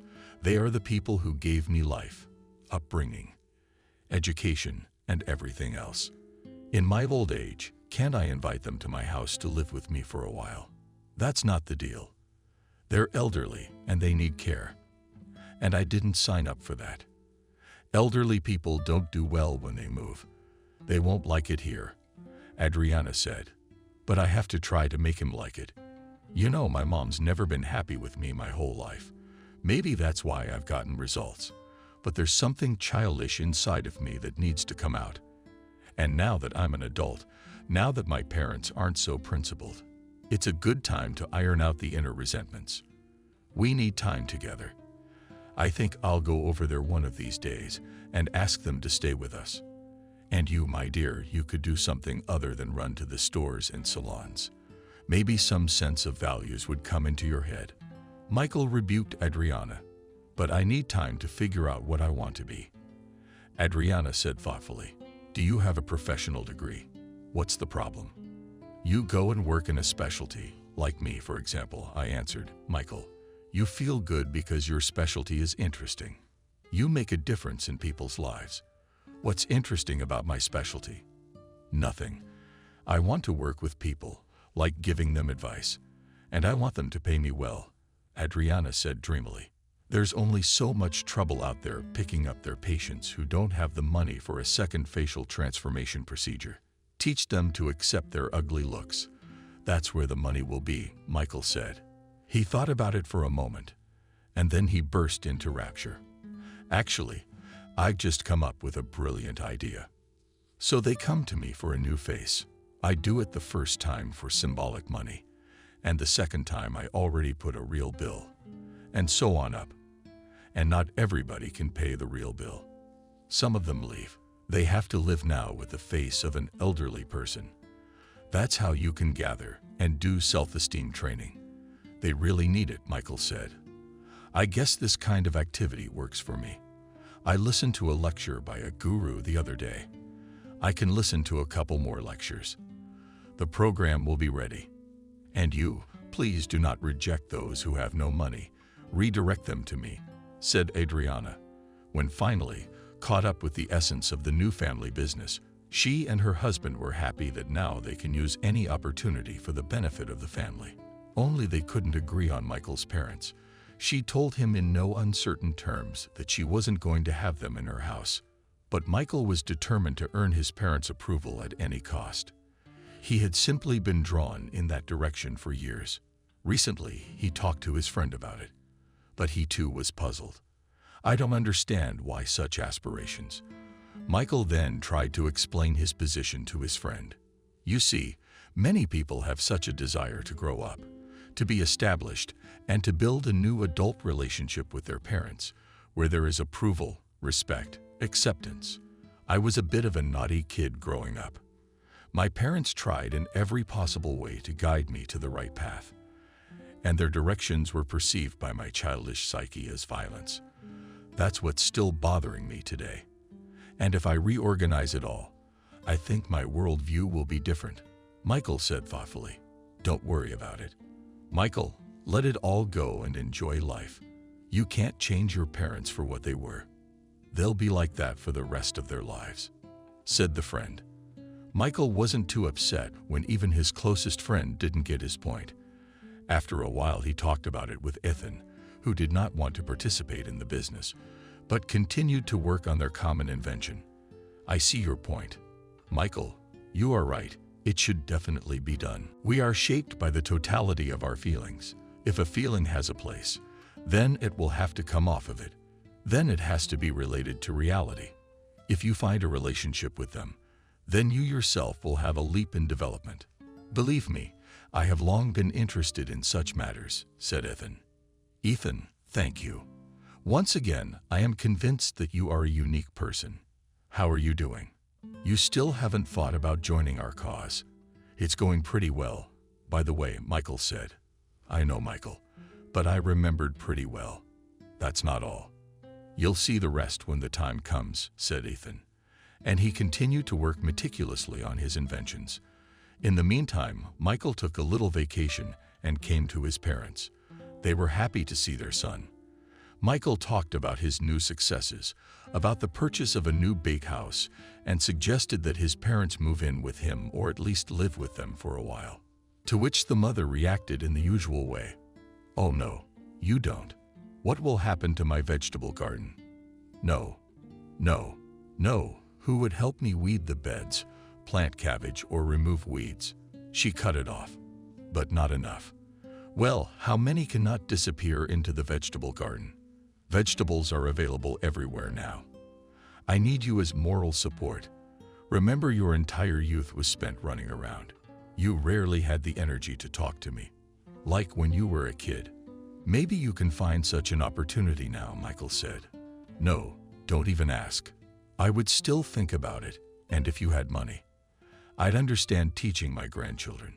So what's the point of your father and I interfering with your life? The mother insisted. Michael sighed and thought, Mom, I just want to be still your favorite son, like in my deep childhood. And we didn't spend much time with Dad either. Just want to make up for it, said, but all his arguments were in vain. His mother wouldn't go to see him, and his father would only repeat after her. Michael returned to his home in a sad mood. On the way, his head was filled with new ideas about how to increase his capital and how to afford even more goods. What if then his parents wanted to reward him with their attention? Chapter 8. For 3 months now, Kathy has been in a deep depression. The parents couldn't do anything to help. Her mother had barely managed to get a year's deferment on her studies. Otherwise, Kathy is completely bogged down in her life. She walks within the four walls of her room. Fox looks at the pictures on her phone over and over again, seeing other people passing away and sinking back into hopeless sadness.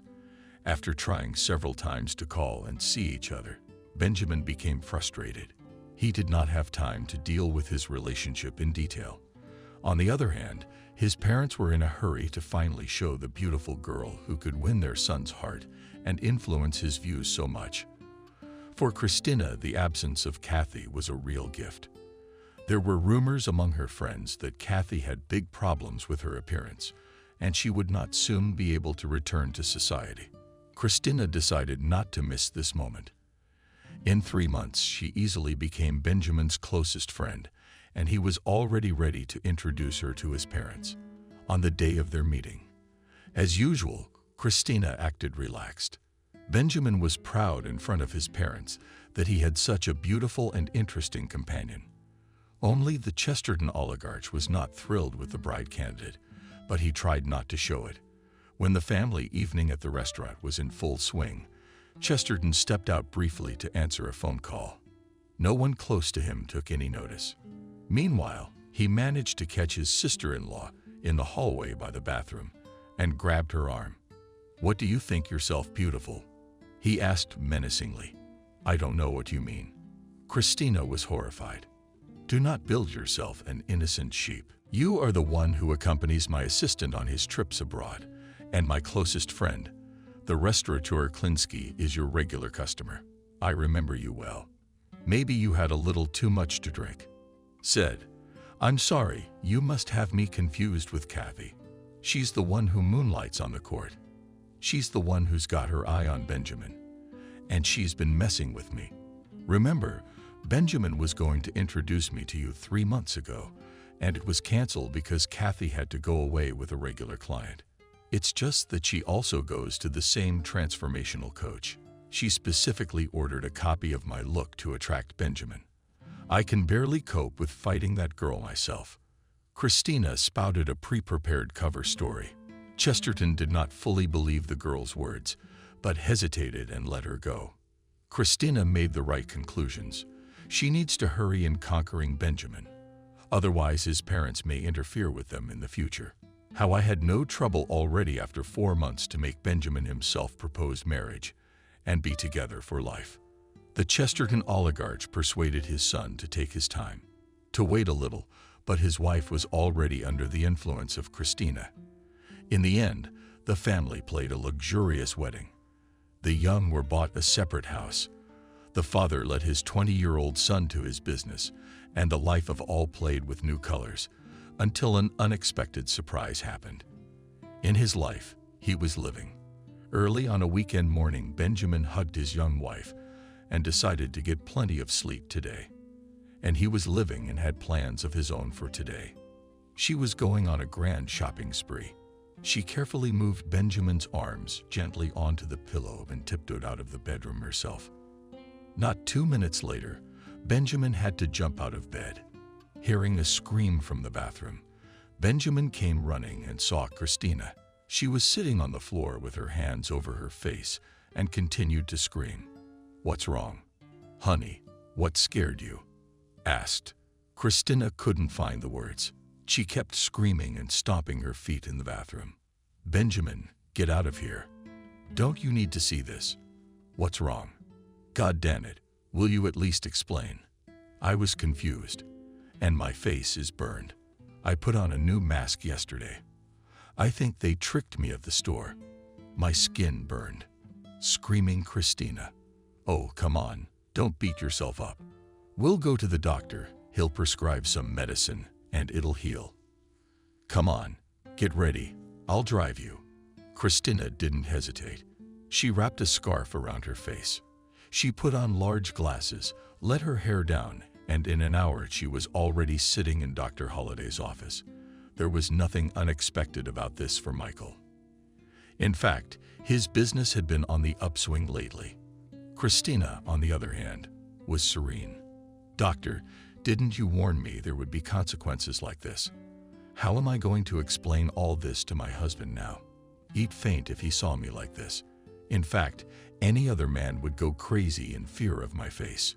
Yes, and began to warn you in the beginning, because our unique material has such a property. It dissolves when a person deceives himself.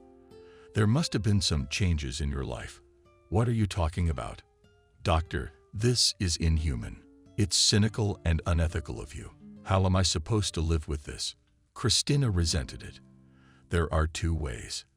Either a person removes complaints about his appearance and transfers attention to the inner life.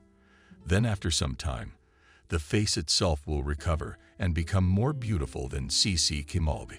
Or you have to repeat the procedure, and that will only be enough for a few months. Then one has to repeat it again. If one doesn't want to do the work internally, said the doctor. I don't want to hear it. About your fairy tales, about the inside. I need you to fix my face right today. Right now, Christina said firmly. No problem. The cost will be like this, said Michael, and drew some numbers on the paper. The numbers made Christina furious again. The doctor calmly guided her to the only correct solution in this case, again and again repeating his arguments in different words. Michael sometimes wondered himself why he liked to do such cynical things to people, and then to look at their suffering and turn out to be a savior for them again. But big money, impenetrable queues at clinics, rising popularity took his thoughts in a different direction. He quickly switched from thinking to new dreams, and everything fell into place. When he heard the cost of a Christina facial, even Benjamin was taken aback. That's nice. Where are we gonna get that kind of money? I could pull some money out of the company's working capital, but that would hurt our future, and my father wouldn't approve. Maybe there's an easier way. What if you really take an internal approach? Are you crazy? I'm 20 years old and you're telling me to do something I don't know what to do. I need my old face. Otherwise, I can't be held accountable for my actions. I'm willing to do anything for this goal. Screaming Christina. We are thinking about calling again and asking for a part of the money to restore the artificial face. Neighbors might. This was the first time Benjamin was faced with such a dilemma. After a couple weeks of scandals and resentment, Benjamin found a way to get the money. He decided to pull it out of his father's investment in his company. In the meantime, Christina, wearing the same big glasses and scarf, went to listen to Adriana's lectures. Everyone knew about how to love herself with any appearance. Adriana was happy to have more listeners day by day. Money was flowing into their family again. Chapter 9. A year passed imperceptibly. Christina has long since regained her beautiful face as a famous singer and continues to please Benjamin. Meanwhile, instead of increasing income, Chesterton noticed that his son's capital was melting before his eyes. He had noticed before that his son's expenses were too high, disproportionate to his income. Chesterton's wife was not accepting of Christina from the beginning, and when she found out that with her arrival and the money in the family began to leak, she became furious. We have to do something to get our son away from this upstart, she said to her husband. He'd been hatching the idea himself. I agree. I don't like her from the start. I've talked to Benjamin about it many times, but he can't be persuaded. She seems to have opened his head. He doesn't even notice it. He doesn't know about her dark past. She blatantly denies everything, Chesterton said. Do you remember when he lived? He was friends with some other girl for a while, and then she suddenly disappeared. This one was nice, well-mannered, but somehow Benjamin missed her. Isn't there any other girl in the world but that hysterical girl? Maybe he'll meet someone else. If that Christina gives birth again, there'll be no peace in the house. They usually give birth like that, so they have to do something to get a fortune from the family. Chesterton didn't think twice. He usually has many ways to control reality, both his own and others. I know how to solve this issue. It's a lot easier than we think with just one phone call, he said, and started going through the numbers on his phone. Meanwhile, back at the Benjamin house, the hysteria is back. Christina went for some kind of wellness treatment yesterday and came back happy. But this morning she's back in front of the mirror and is screaming for Dr. Holliday. Benjamin, hearing her screams, has already guessed what happened. He didn't even bother to argue with Christina this time. It was useless. That day he had taken another large tranche out of the company's turnover, which his deputies had secretly reported to his father.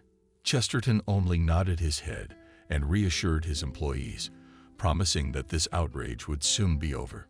He also warned that Benjamin might need help and support during this period, and they took note. So a mysterious girl appeared in Benjamin's life. She was an ordinary girl from the village who came to conquer the big city. But the task turned out to be not so simple. Student life quickly bored her constantly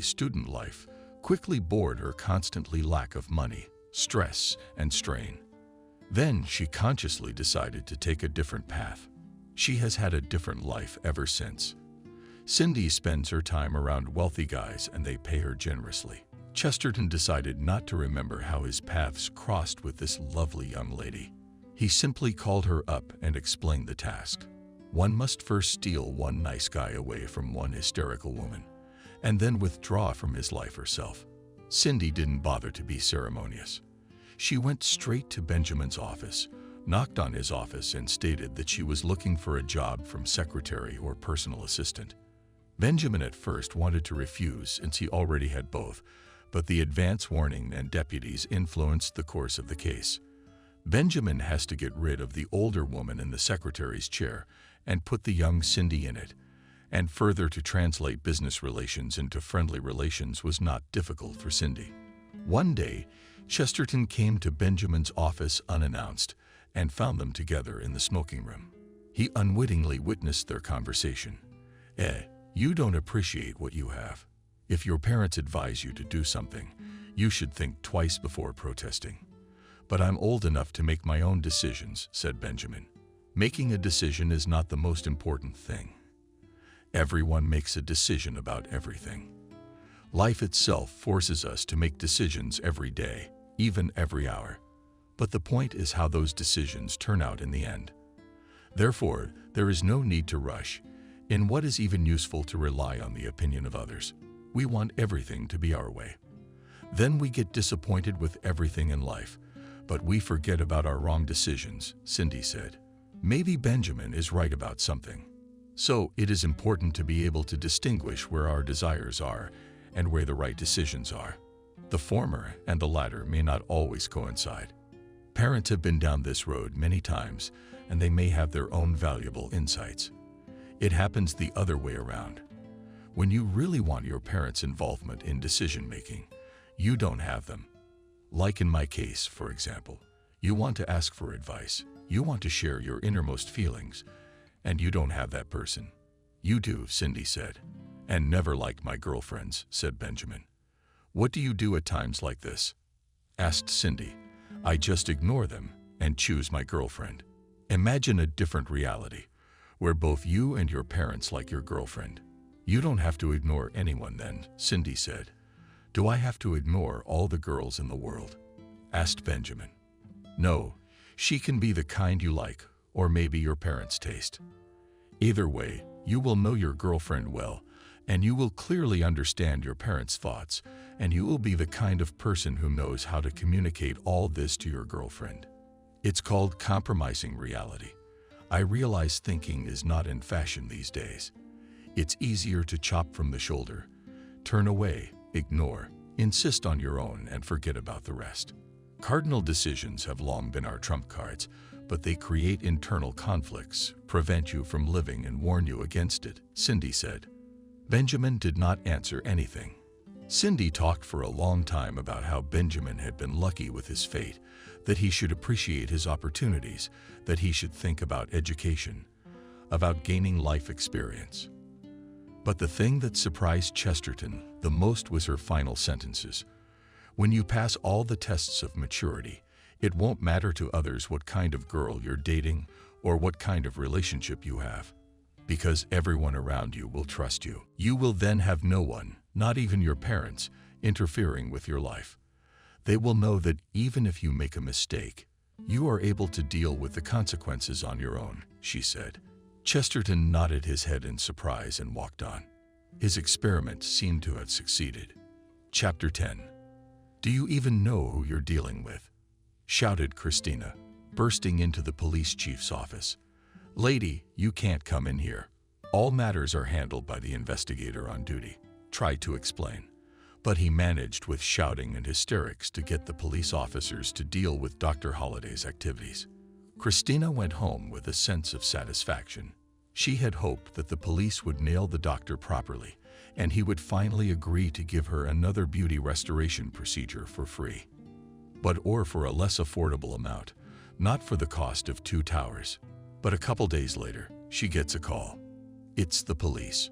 You complained about the activities of Holliday the scientist. We checked him out," the cop said. "How'd it turn out?" "He's revised his client policy," Christina said. "It's an internal matter for his clinic. But we did a legal assessment of his activities. In short, he has not violated any laws of our country. Therefore, we have no grounds to punish him," the police officer said. "How is it no grounds when he earns 1 quadrillion by fraudulent means without warning clients about the risks? The fact is that people go to him by their own decision. No one is forcing them. The doctor hangs on the wall of his clinic that the artificial face will not last long, that it will reform even from wrong thoughts. And then the client himself is responsible for the exploitation of his face. Citizen, don't distract us from our work. Goodbye," said the policeman and hung up. Christina got even more angry. She decided to go the usual way. "According to the U.S., I can't get a deal with the doctor. We'll have to pay him again." "You won't refuse me," she said in a sad voice. "I don't want to discuss the matter now." "I'm sorry, Christina. I'll be home late. I have to take care of business and catch up on my studies." Benjamin answered briefly and hung up the phone. Christina had not yet realized that it was their story that had come to an end. Chapter 11 Road, almost a year and a half in confinement and depression, had not gone to waste for Kathy. She had learned to live a little differently. On days of listlessness and sadness, she reached into her parents' bookshelf for the first time to distract herself somehow. In one book, she found a heroine with a similar fate, and in another she found a stubborn man who would not give up under any circumstances, and eventually succeeded. With each new book she read, she had a drop of hope that she would someday be able to give herself and go out in life. With each new book she read, she had a sliver of hope that she would someday be able to conjure herself up and face life. On this day, she was inspired by yet another story of a hapless hero's triumph. What the hell? Maybe someone will be interested in my story, she thought, and started writing a letter to the publisher with the title of her story. She didn't bother much. She liked to call things by their proper names. Such was the case with the title of the book, How I Lost My Love to a Girl of Easy Behavior. Kathy in the book described her love for Benjamin, her struggle to win his heart, her attempts to please his fantasies, and of course, her typical failure with the loss of her artificial and then natural beauty. To demonstrate even more vividly, he attached his before and after photos. After sending the letter, she quickly switched to another clinic, and the letter was already forgotten the next day. A month or more later, her mother brought her a letter in an envelope, and in addition to the letter, there was a decent amount of money. It was not so much money that she could get her face back, but it was substantial enough. In the letter, she is approached by a representative of a publishing house. He writes that her book has aroused great interest among readers, and they intend to repeat the circulation. He also unobtrusively asks to respond to emails Kathy writes to readers in order to stimulate book sales. Kathy couldn't believe her eyes at first. Then she opened her email account and was blown away by the number of emails and responses. Complete strangers were writing to her with words of encouragement, admiring her courage, giving her helpful advice, and wanting to get to know her better. Among these letters was even an offer to be the heroine of a TV program. Kathy accepted the offer without a second thought. No, not to complain about her fate and her failures, but to share her impressions from her experiments, as well as to warn others about how deceitful people can be in the field of fulfillment of our wishes. Shortly after the telecast with Kathy following Dr. Holliday, again the uniformed men came, but the man knew his risks, so he did not talk to them. His lawyer Cyril spoke to the law for him. Chapter 12. Dr. Holliday and his wife Adriana today decided to celebrate the successful closing of the criminal case on his activities. The domestic staff had prepared sumptuous tables for them and then vacated the house. She was irresistible in her gorgeous couture gown. Michael was also happy, but the feeling of missing something important kept him in suspense. He decided to talk to his wife about it once again. Maybe I can finally convince my parents to come live with us. They won't cause you any trouble, but their presence is very important to me. What do you want to do? I'm planning to work in the islands for the winter. All my clients are in favor of it. We will grow and develop on the ocean, said Adriana dreamily. I've talked to them many times about it. They don't agree. They are well aware that you don't like them, so they don't want to, said Michael. Well, you're weird. They're your parents. You don't have to love them. You don't have to love them, said Adriana. But this is our house. You're the owner of this house. You're my soulmate. You should at least have the courtesy to talk to them once in a while. Oh, Michael, let's not get all sentimental. I've got my own things to do. And you're the Georgian with your parents. Let's not get negative. I want to raise a glass to our successes with you, she said. Michael did not pursue the topic of parents further. That evening they drank wine, celebrated their successes, and made far-reaching financial plans. Toward morning, Michael had a dream in which a huge black swan was sitting on the roof of his house. The swan's wingspan is capable of throwing a man off his path. Michael sees himself from the outside, as if he were a little boy. He is scared and seeks shelter, but cannot find a place to hide. Suddenly, he sees his parents moving away from him holding hands. He runs after them, but it's as if they don't hear him. The black swan now begins to chase him. Michael stops breathing out of fear. The whole surrounding space floats in his eyes. He tries to scream and call for help, but his voice fades into his chest. Michael opens his eyes to what little broken window of his house. Before he could realize what was happening, two men in special clothing grabbed him and carried him towards the exit. Others came in next and carried Adriana out. The street was crowded. Neighbors had long ago gathered around the house and looked in horror at the flames that completely engulfed the first floor of the huge house. They were giving first aid to the ambulance. She managed to inhale smoke and lost consciousness. Michael was on the verge of passing out, but the firefighters managed to put out the fire in time. Everyone moved away. The owners of the house were not badly injured. Michael they sat in their garden, where the barely visible signs of landscaping remained, and looked sadly at the remains of their home. Chapter 13. Kathy decided to go out for the first time today, despite her fate and unattractive face. The main thing is not to pay attention to anyone and not to stay there long. If you feel that things are going wrong, come home quickly, my mother advised. No matter what happens, I will try to spend 2 o'clock among people, even if they laugh at me or say something insulting in my wake. It won't affect my mood, she said and proudly rocked into reality. No sooner had she reached the nearest park than a woman's voice called out to her, "How do you know my name?" The older woman, her face completely covered in wrinkles, smiled at her life from the classroom. I know a little more than you might think. I've lived my life. Look at my wrinkles. Each one has a story," the older woman said. "I just wanted to tell you that you really are what's beautiful. You have your whole life ahead of you. Live and do good, and the rest will come," the old woman said to me and went on with her warm smile. Then Kathy came to the park and took a seat on a bench. 2 lovers were already sitting there. The girl turned to Kathy and also suddenly said, "Hi. I'm glad you decided to go outside.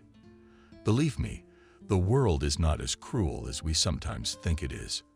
And the world also reflects our inner world. You wrote a wonderful book. I found a lot of similarities with you in it for myself, continuing to create and knowing that you are a wonderful person. Thank you.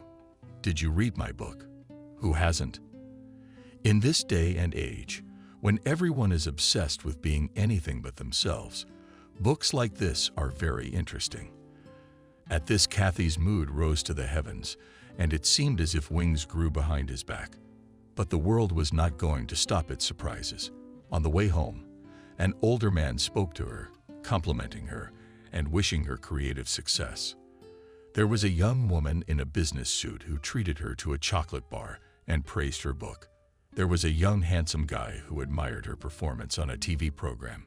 Her courage. But not everything was going so well in Christina's life.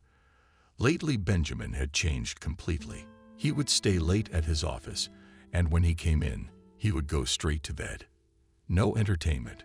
Christina decided to talk to him about it. Benjamin, it's not going to work that way.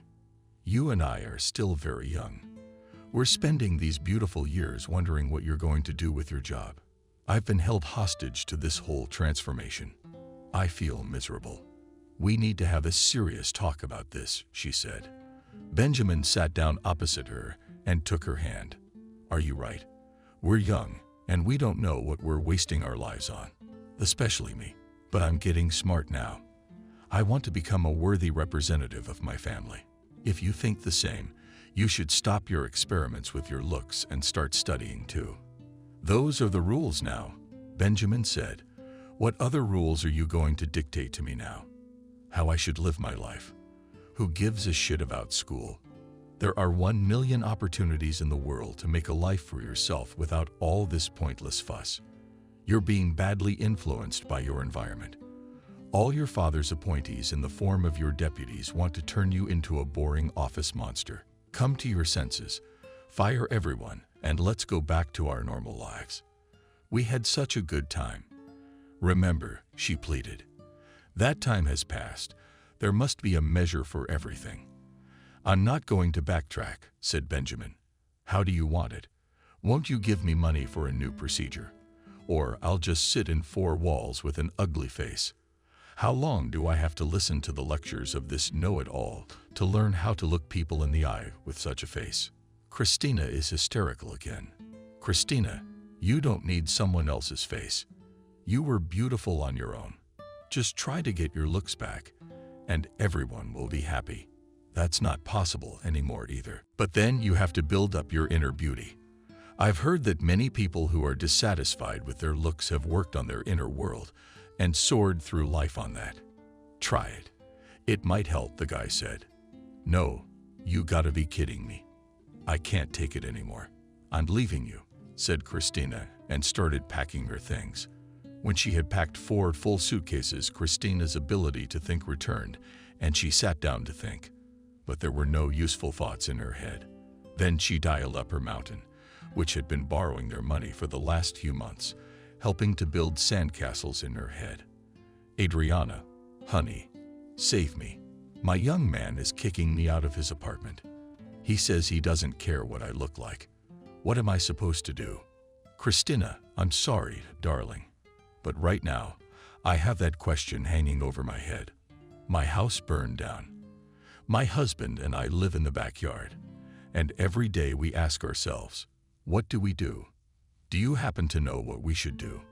Answered them. I know everything, Kina. And even so. Well, sorry, I called another day. You hang in there, said Christina, and hung up. A few minutes later, a cab was waiting for her to her house. On the way home, Christina was still angry and convinced herself that one bad story with one oligarch's son was not the end.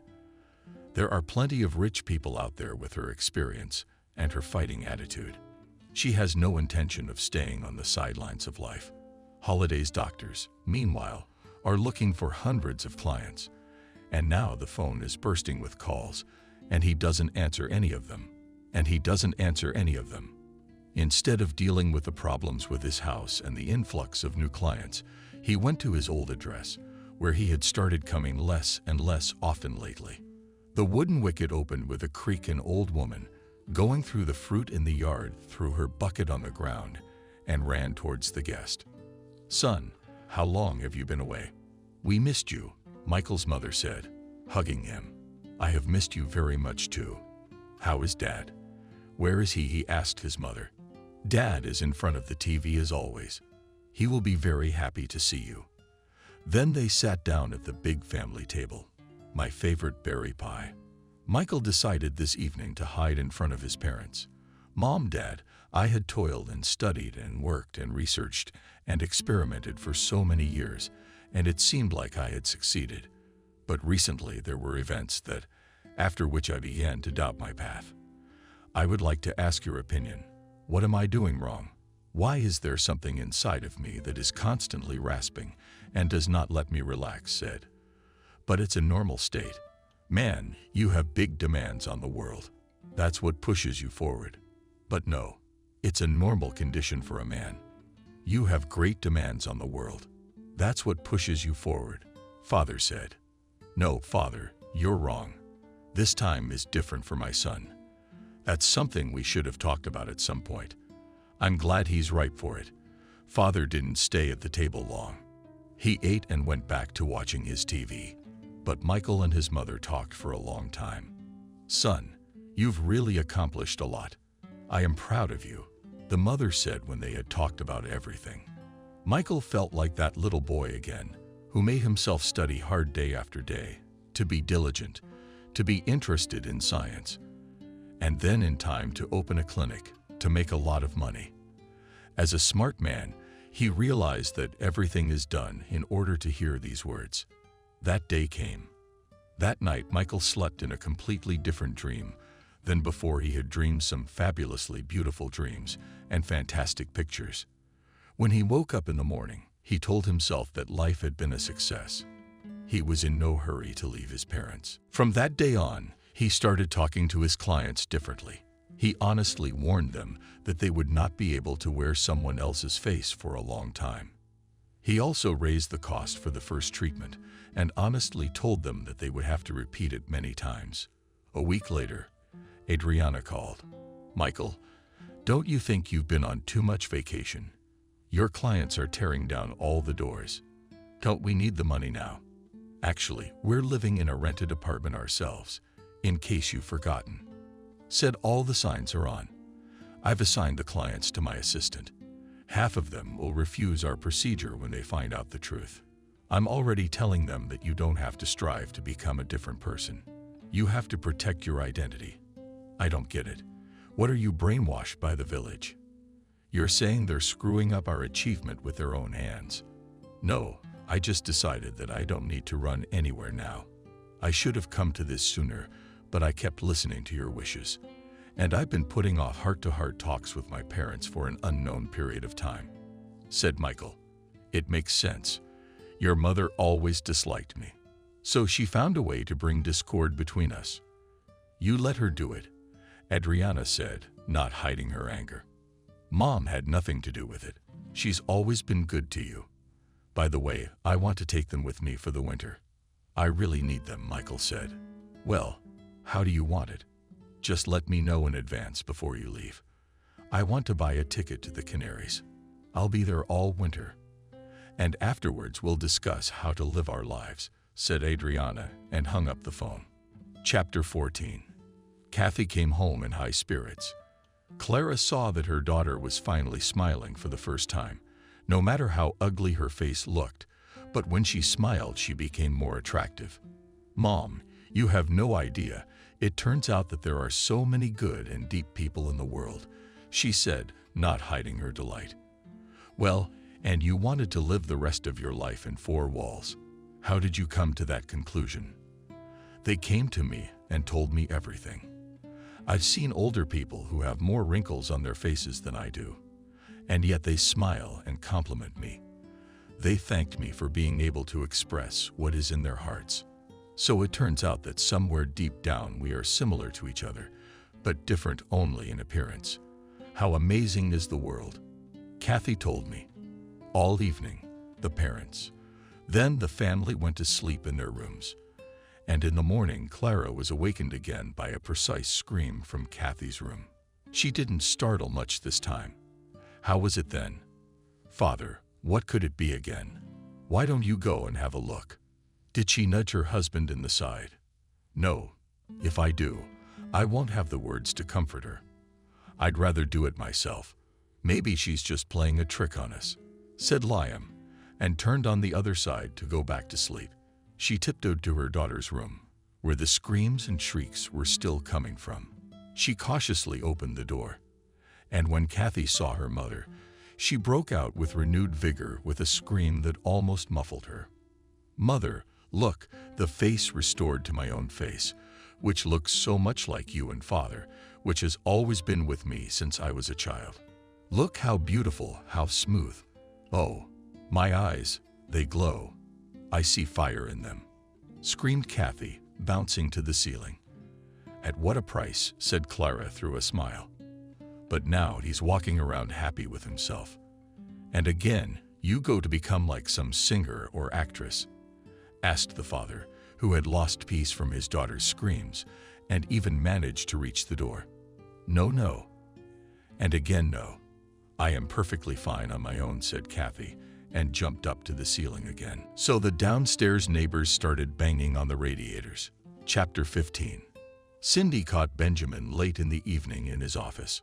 When she walked in, he quickly closed the book and put it aside.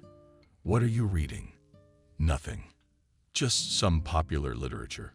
I saw this book. There a girl writes her story of her outer appearance, then inner transformation. I'm impressed. I didn't even know you read books."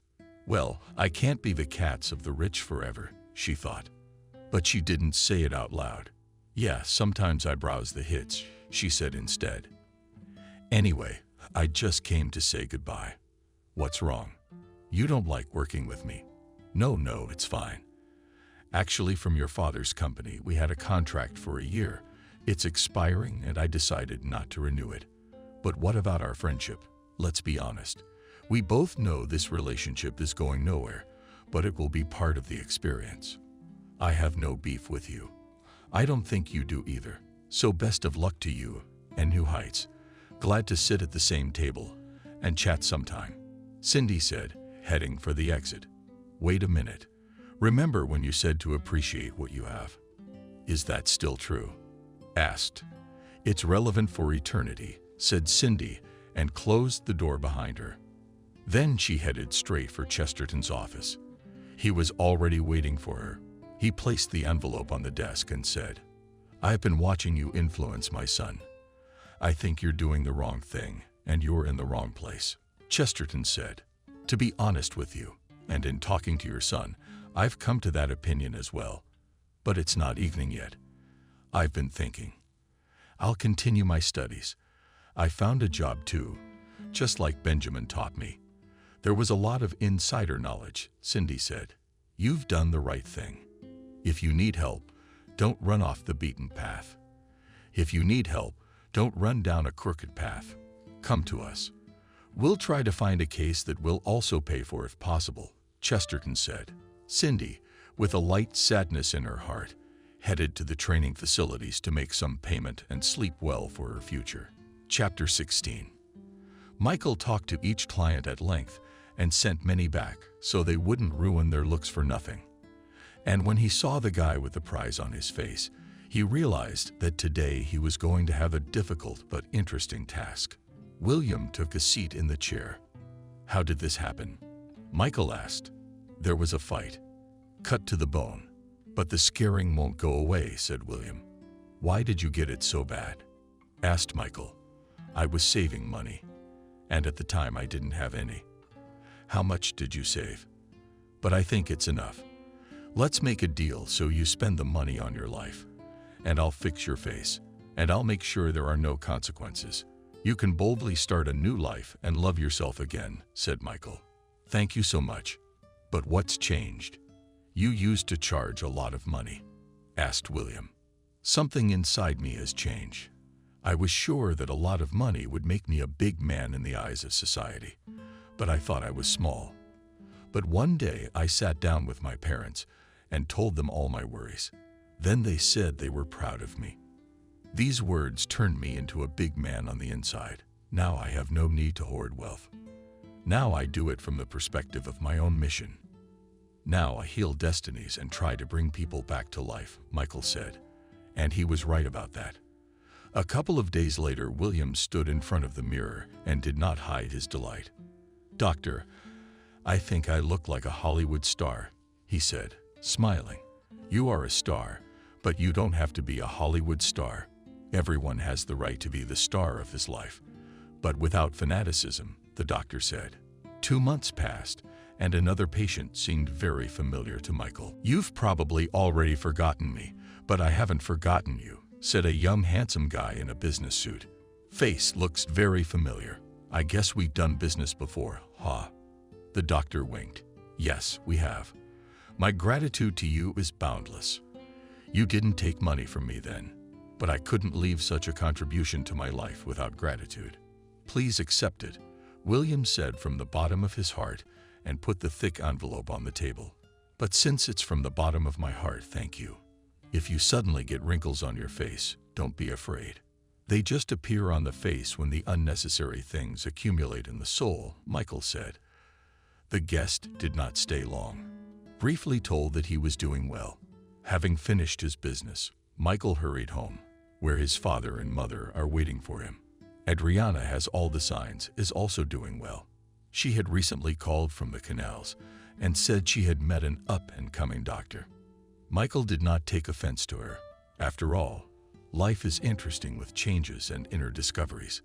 This was a phrase from Kathy V.O. Sutkin's book, which people had plundered for quotes, and Kathy herself had started writing a new book.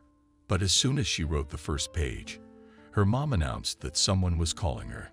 Kathy was surprised, for she had no friends left for a long time, and she had not made any new ones yet.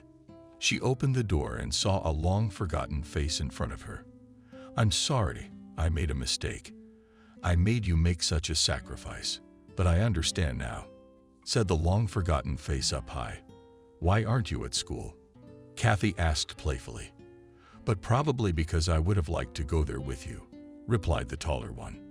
And so it happened.